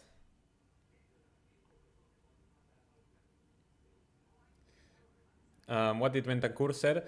Bentancur in an interview with someone from Uruguay, um, the interviewer was asking him to get him a shirt signed by Sony, by Song Hyun Min, and Bentancur said, yeah, or by one of his cousins because they all look the same. And basically that's like racist towards Koreans or Asians in general. And so Bentancur received, I believe, like a 5-game suspension by the FA. He will still be allowed to play the Europa League, but he cannot play domestic games for Spurs. Like he has that 5-game suspension because of that statement.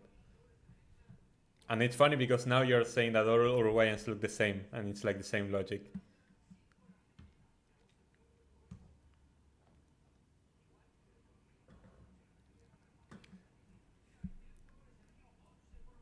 I do think that what Bentancur said is not right. But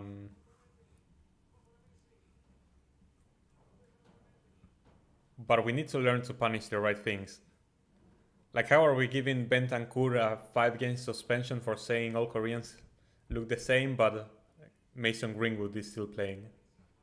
Like, I think we need to get our priorities straight. If you ask me, like that's just my take.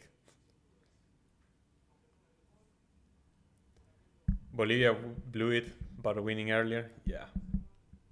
If they had won, they would have had a great chance. Argentina should be 4-0 up. Yeah, I agree. We've created so many chances this game. Colombia lost both games this window, yeah. I don't think they've fallen off, but this has been a rough window for them. I'll need to check out the highlights afterwards.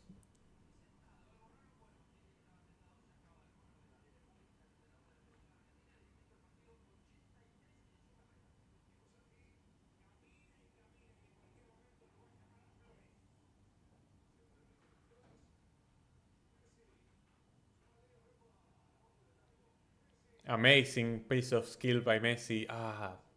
The pass is a bit too long and Galese catches it.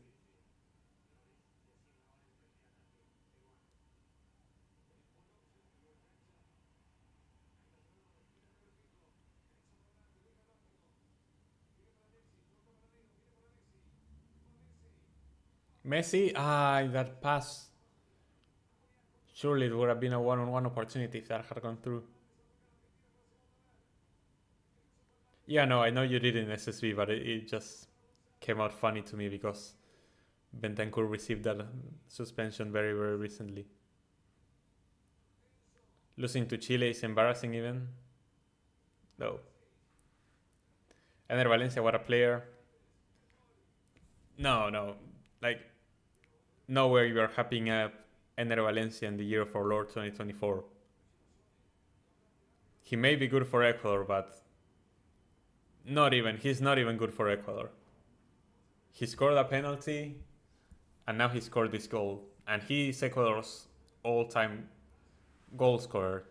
So we have to give him that. But like, no way we're hyping up Ener Valencia in 2024. Well, losing to Chile on the road is not the most embarrassing thing, but if your goal is to qualify to the World Cup, yeah, you need to get a point. Tattoo arm sleeve, little strip of blonde hair, and either clean shave or little patchy beards for Uruguay. The blonde hair, like, none of them is like naturally blonde. They all have like blonde dye, which is a bit crazy that has become a trend, especially in Uruguay.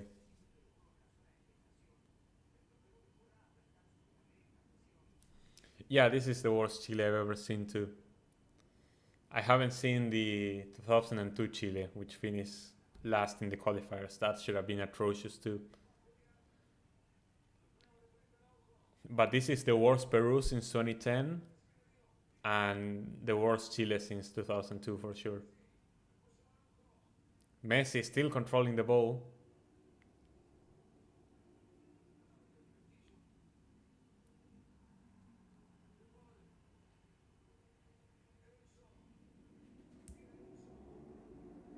And that is crazy that you say that, AD, because since you started watching football in 2018, you never got to see prime Chile play. Advíncula with the pass, cleared away.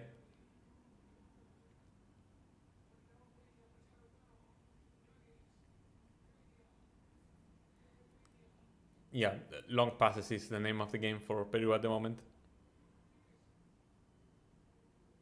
A lot of South American nations might be worse we're seeing now. Like, you mean Chile, Peru, Brazil, and who else? The rest I think are fine.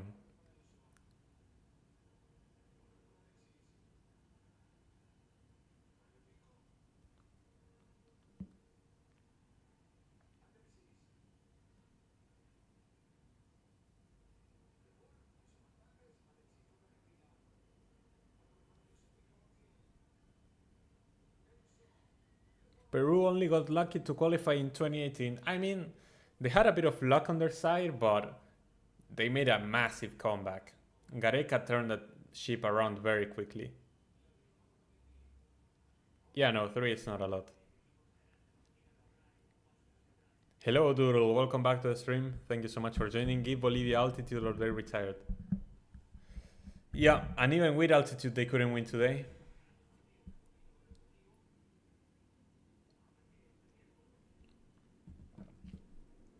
Give me freedom, give me fire, give me el alto or I retire.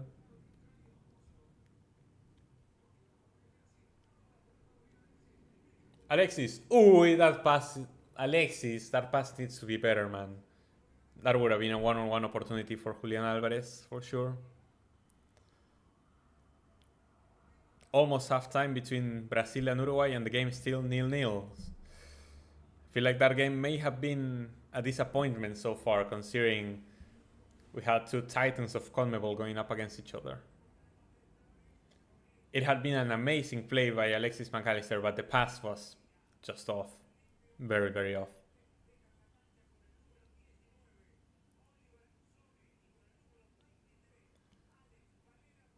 Two other substitutions for Peru, Oliver Sony and Alex Valera being subbed out for Peru. And Brian Reina and Edison El Oreja Flores get subbed in. Argentina yet to make a substitution this game. We'll see who ends up coming on. I really want to see Nico Paz. We'll have to see if Scaloni gives Garnacho their chance, if we see Thiago Almada or Lo Celso or somebody. Brazil has lost all the aura they once had. Yep, that's the main problem. Like, people used to be scared of playing Brazil. Now nobody's scared of Brazil. That is the main issue. That jersey used to impose so much fear that it gave them a psychological advantage from the get-go, and right now they don't even have that psychological factor over the other team, which makes it like people try to play against Brazil and they are getting exposed because of it. Yeah, Uruguay will definitely take a point if they can get it. Yeah, I think that Brazil is the team that is called to win the match. This is as physical as Copa America match. Yeah, WWE between Brazil and Uruguay in the quarterfinals. It's quite insane.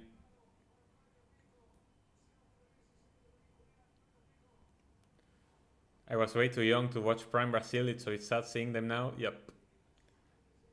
Yeah, the names at Brazil, you saw the lineup and you were like, oh, okay, let's try not to lose like by 3 or 4-0. Right now you look at the lineup and you see Danilo, Marquinhos, Igor Jesus, Abner Vinicius, and you're like, bro, we can beat these guys. What should we be scared of? Peña from distance, that shot is extremely wide. But that has to be one of the first shots that Peru has had the entire game, even though it went back to Montevideo. But yeah, long passes is the name of the game for Peru right now. It's the only way they can get through our midfield without losing the ball.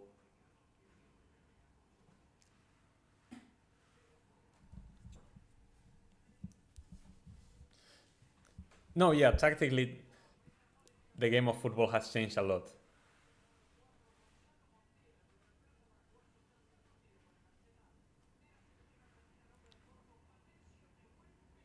All right, so we're actually seeing a change in the defense for Argentina. Gonzalo Montiel leaving the pitch, and in comes Nehuen Perez, a player that I have been very high on for a long time. He makes his third national team cap, the young player for Udinese, and he's going to be playing in that right back position, even though he's originally a center back. Yeah, that you're saying, SSB, the floor has become so much higher in recent years. Back in the day, when you played against an African or Asian team, or like some random island nation, or even for club, you played against the bottom team in the league, and you would expect to thrash them because you were so much better than them. Now, even lower tier teams, like from lower divisions in the FA Cup, have got their fundamentals and their training and everything locked down because there's so much easier access to information with the internet and so many people being capacitated and having like coach courses or whatever. There's so much information out there that the floor has risen higher than it's ever been before, and there are no easy games anymore because everybody trains the same way and everyone uses the same tactics, and that makes it so like the only difference between a good and a bad team is how good the players are on a technical level. That's the whole difference, and how well they can handle pressure or whatever. But the tactical aspect of the game has made it so every game is competitive nowadays because the floor is so much higher. Uruguay feel like a boogie team for Brazil though historically, especially since 1950. Yeah, the Maracanazo is probably the most shocking result in the history of our sport, and it still leaves a haunting memory for Brazil. But it has to be said that that was the last time that Uruguay actually won a competitive game in Brazil against Brazil. So there's that as well. That in recent years, in recent years, I mean like in a long time, Uruguay have not gotten the better of Brazil playing in Brazil. So like you also have to take that into account. Uruguay is a bit of a boogie team for Brazil, but not necessarily in beating them every time. Hello, Brandon. Welcome back to the stream. Thank you so much for joining. Met a Peruvian women like plural, you meant that, on a dating app, not from Tinder. She goes to a school in Peru, Lima to be precise. I hope that it's college and you're not hitting on someone from like elementary or something. I recently learned Peru had a Japanese man as president. Yes, they did. There's a lot of Japanese people in Peru for some reason, and in Brazil as well. They have that. There was some sort of immigration that went on at some moment. Yeah, that was the last time. It's kind of crazy. But they have been in Brazil in other occasions, in neutral venues, and obviously in Uruguay. It's part of the reason I think Italy kind of declined. Italy was so far ahead tactically of so many other nations that that would just be good enough at times. Yeah, because technically there have not been that many good Italian players that are technically, like, there are no Italian players that are in the GOAT debate. And the best Italian players are often defensive players. So it is what it is. Peruvian woman. Okay, so no to women, and she's a graduate. Okay, good for you, Brandon. My man. See, I was talking about Mats being a ladies guy before, and it seems like it was Brandon all along.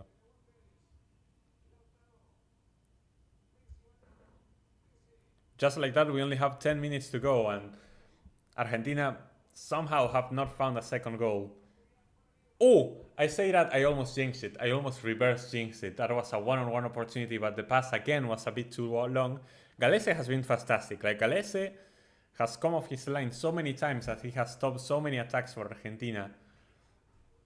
Galese has been fantastic this game. Like, nothing to say about the Peruvian goalkeeper. Outstanding this game. If it wasn't for him, Peru would be losing by a larger margin. It's not like he had to make some great saves, but just how great he is at coming off his line and reading the game, it's been insane so far. We see 2 more substitutions for Argentina. We see Rodrigo de Paul being subbed out for Giovanni Lo Celso, and Lautaro Martinez, the goal scorer of the game, subbed out for Giuliano Simeone. So Simeone is going to get some more minutes with the Argentina national team. I believe it's his senior debut, actually, because he played the Olympic tournament with Argentina.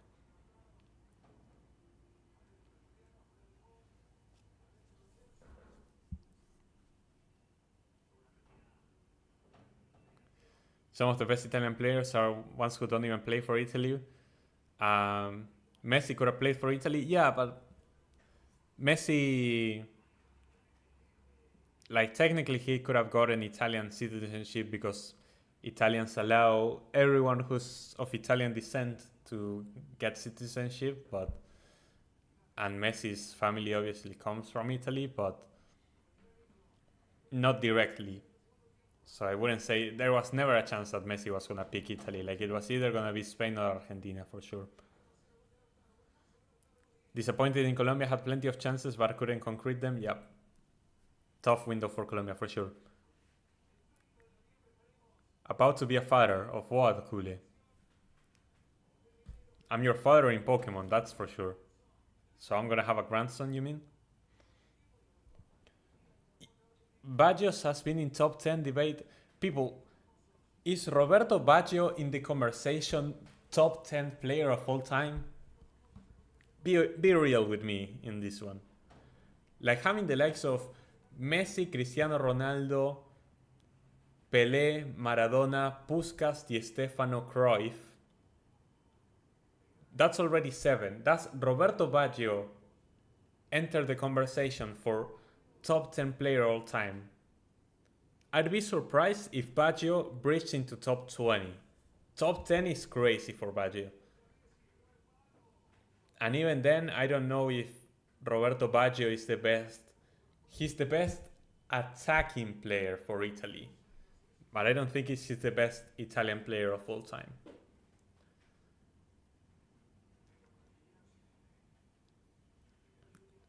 Yeah, top 20 would even be surprising for Baggio. Top 10 is crazy. Yeah, Higuain was born in France. Gonzalo Higuain was born in France. He could have costed Mbappe the World Cup instead of Messi. That's evil. Why Lautaro not score like this for us in the Serie A or Champions League, man? Well, he already won you a Serie A title. Like, chill out, Duro. He's the captain after all. Oh yeah, I rate Totti higher than Baggio. Although Baggio has had more of a career with other clubs. And potentially for a national team, you could say that Baggio was more important than Totti. But on a technical level, like, Totti was a beast.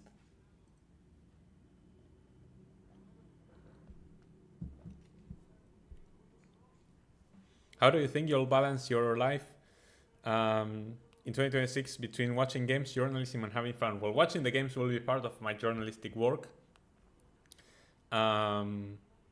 And I don't know, like, editing videos is gonna take a long time, and after that, I don't know how much time I will have to have fun. I guess I will need to have fun while recording videos, and that will have to make some good content.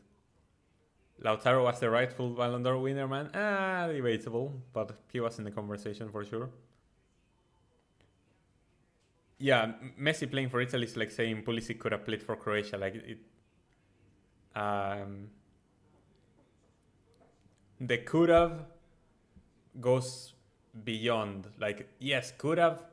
He technically could have. He was never close to doing that. So, like, it's not even a debate. Yeah, the fact that that penalty misses Baggio's most remembered moment is a bit um, tragic for sure, because he was a fantastic player. Yeah, there's a lot of players who are better than Baggio. There's no way he reaches top 10 or top 20. Giuliano Simeone inside the box. Ah, he gets dispossessed.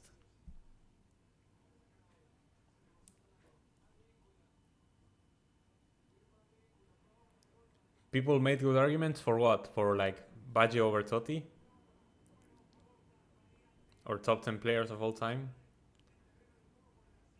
Yeah, Venezuela is getting dunked on by Chile. It's quite sad. If they want to make playoffs, they cannot be losing games like this. Oh, Fossati, you're only giving Quispe 5 minutes. For real.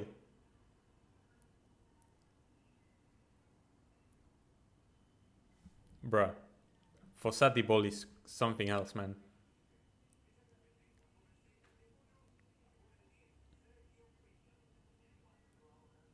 People were saying Messi will regret not playing for Spain. Yep, and look what happened now.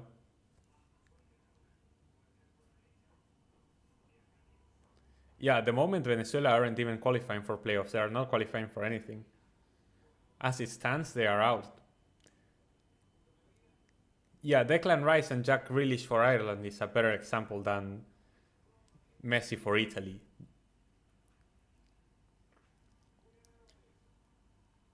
Yeah, the fans in New York I need to cover. Yeah, Messi made the right choice in the end, but it took a long time for it to get proven.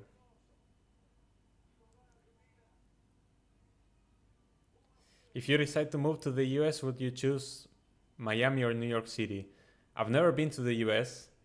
I will be going very shortly, like in about a month, I'll be in the US. I'll give you my opinion then. As of now, I don't think I'll ever move to the United States. If I ever move abroad, I think it's more likely that I end up in Europe than in the United States. But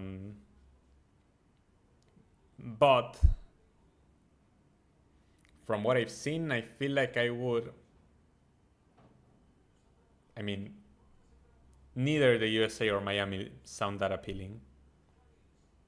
I mean, New York City and Miami, neither of them sound very appealing, but I guess I would prefer New York. I don't know. Do you think 7 spots is too much for South America in the World Cup? Yeah, I think I would have kept it at 6. Like 5 directly and a playoff, or 6 directly. But 6 and a playoff spot is overdoing it. Not saying that we don't deserve it on a sporting perspective, because I do think that South America has the quality ahead of the other confederations to have 7 teams go to the World Cup. But having 70% of the confederation going to a World Cup is crazy. I would have kept it at 6. 5 and a playoff spot or 6 directly, but 6 and a half is crazy.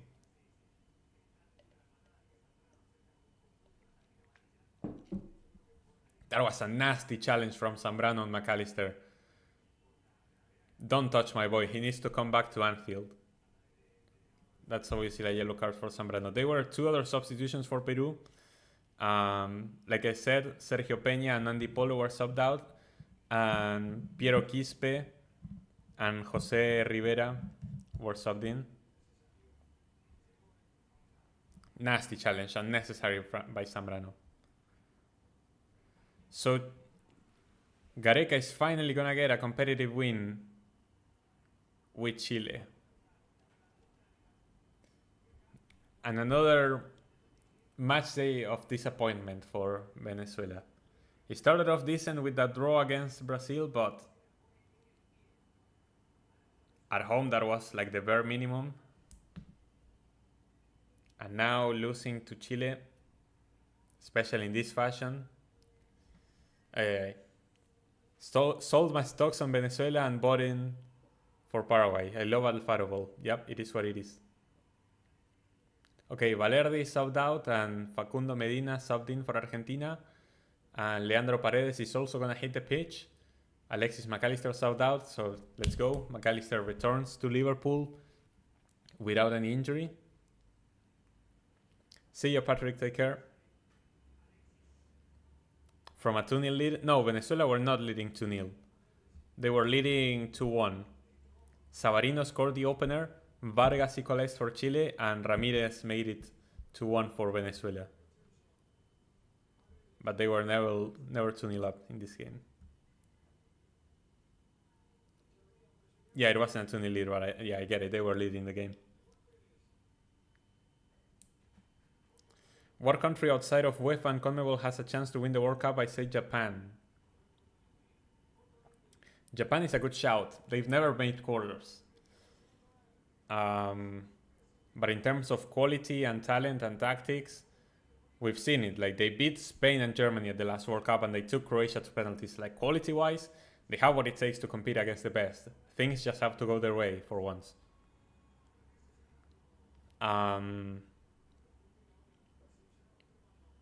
Besides that, I think that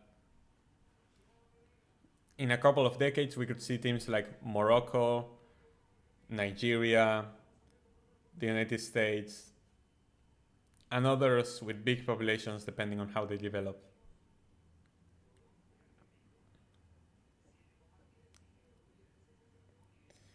Japan, I think, is missing something. They have the skill, but it could be tactics, so sometime against a big team they lack something. They could just crumble under pressure, it seems. Yeah, Dominique Tedesco needs to be sacked. Like, Belgium are a disgrace. Yeah, we've all been losing trust in Venezuela. If you look at their form, it's not pretty.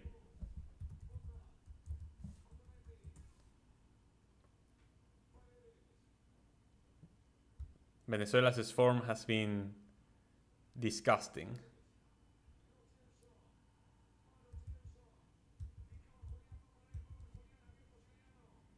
Crazy that Argentina have not gotten a second goal this game, or a third, or a fourth. But it is what it is. I guess we have to take the win. It was convincing in the way we played. It was not convincing in the scoreboard.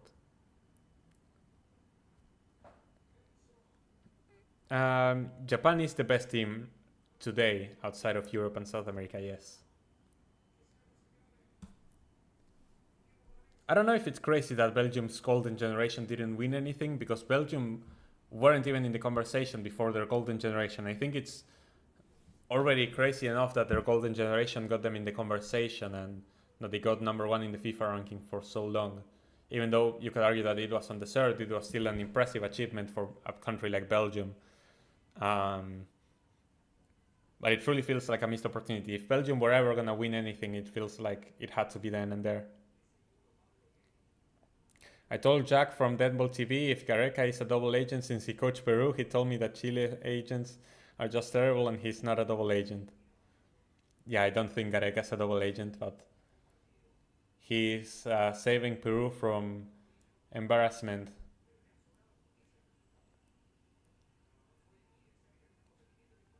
By coaching Chile like this. What's more important for Japan, winning a knockout game or getting the quarters? If it was the last format, quarters would be instant, as they are like the Asian Mexico historically.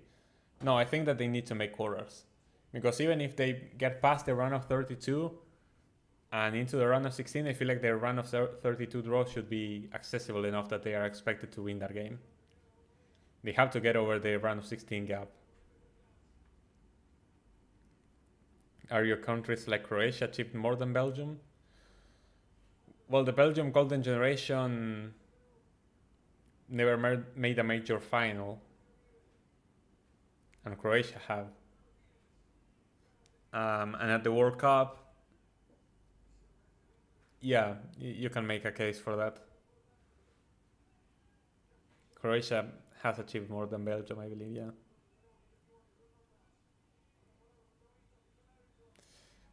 And just like that, Roldan blows the whistle.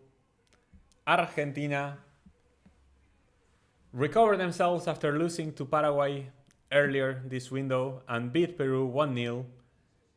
3 points for Argentina, top of the table on 25, and ever closer to qualifying to the next World Cup. It was a convincing performance, I think. I think that we just got unlucky with our finishing. In terms of how we played, I'm pretty satisfied. I think that we created a bunch of chances, but we were pretty unlucky.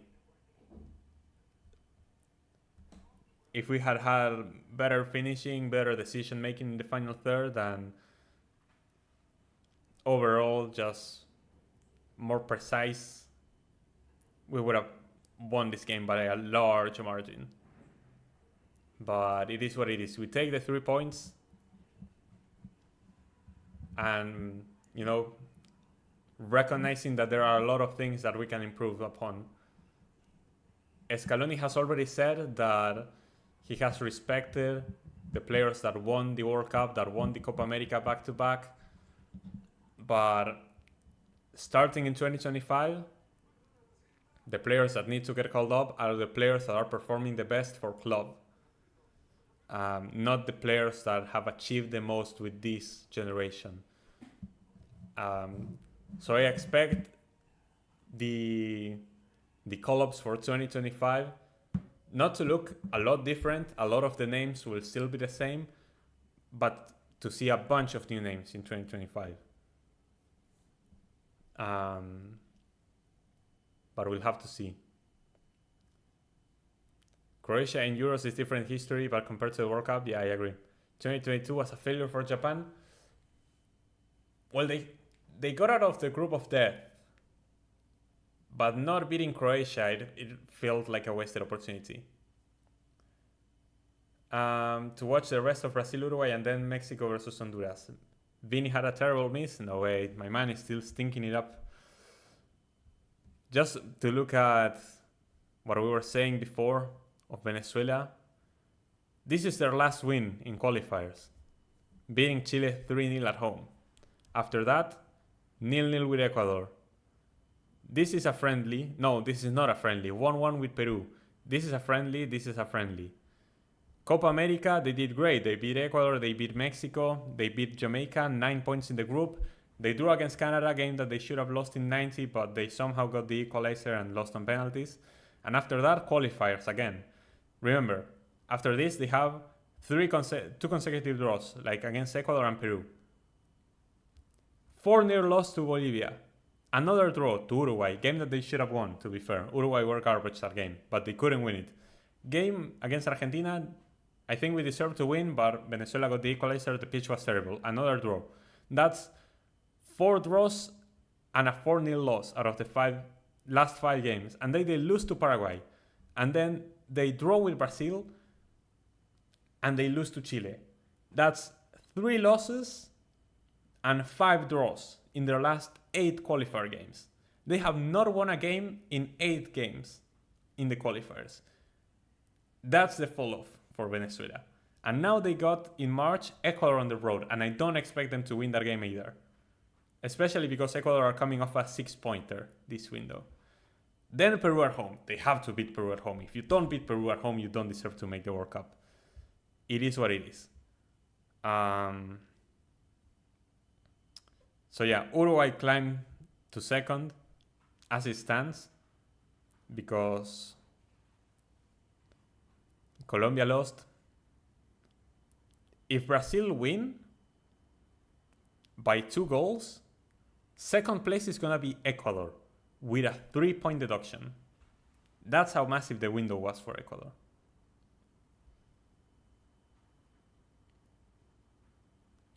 Actually, no. If Brazil win, they become second place. That's crazy. If Brazil win, they go from 5th to 2nd. That would be insane. Anyway, we are wrapping up. Failure is harsh. Yeah, disappointment. I wouldn't say 2022 was a failure. Disappointment. Is Vini assistant player? Difficult conversation. Wait, Uruguay scored? The scoreboard hasn't been updated for me. Oh my god, they have Fede Valverde. Oh dear. Are we on the Brazil hate watch? Nah, I'm not gonna do a stream. I won't continue the stream. We're wrapping up here and just reading the final comments. But it's crazy. Brazil keep falling harder than we thought. Venezuela's form was like Ecuador in 2018, starting off strong and then falling flat. Ecuador in 2018 was crazy. They got 4 out of 4 wins in the first, like that first stretch of qualifiers, and then they could not win for their lives, man. They are the only team that started 4 out of 4 and didn't qualify to the World Cup, which is crazy. Pini had a bad miss and the Uruguay score that I gotta feel bad. Yeah, the CONMEBOL qualifiers are getting crazy. Anyway, thank you all so much for joining the stream. Happy with the win. Not happy with the chances we missed, but happy with the chances we created. We get the win. We're top of the qualifiers. We're so much closer to qualifying to the World Cup. And I mean, thank you all so much for watching. Hello to Matt. Thank you to AD. Thank you to Brandon. Thank you to Arman, who has just joined. Thank you to Turul. Hello to, oh yeah, Mr. Krabs. Thank you to Patrick, to Brandon, to SSV. Everyone who's watched the stream, who left a like, a comment, anything. Thank you so much. We'll see when the next watch-along is going to be. Most likely it's going to be Liverpool, but we'll see. Thank you all so much for watching, and I'll see you all next time.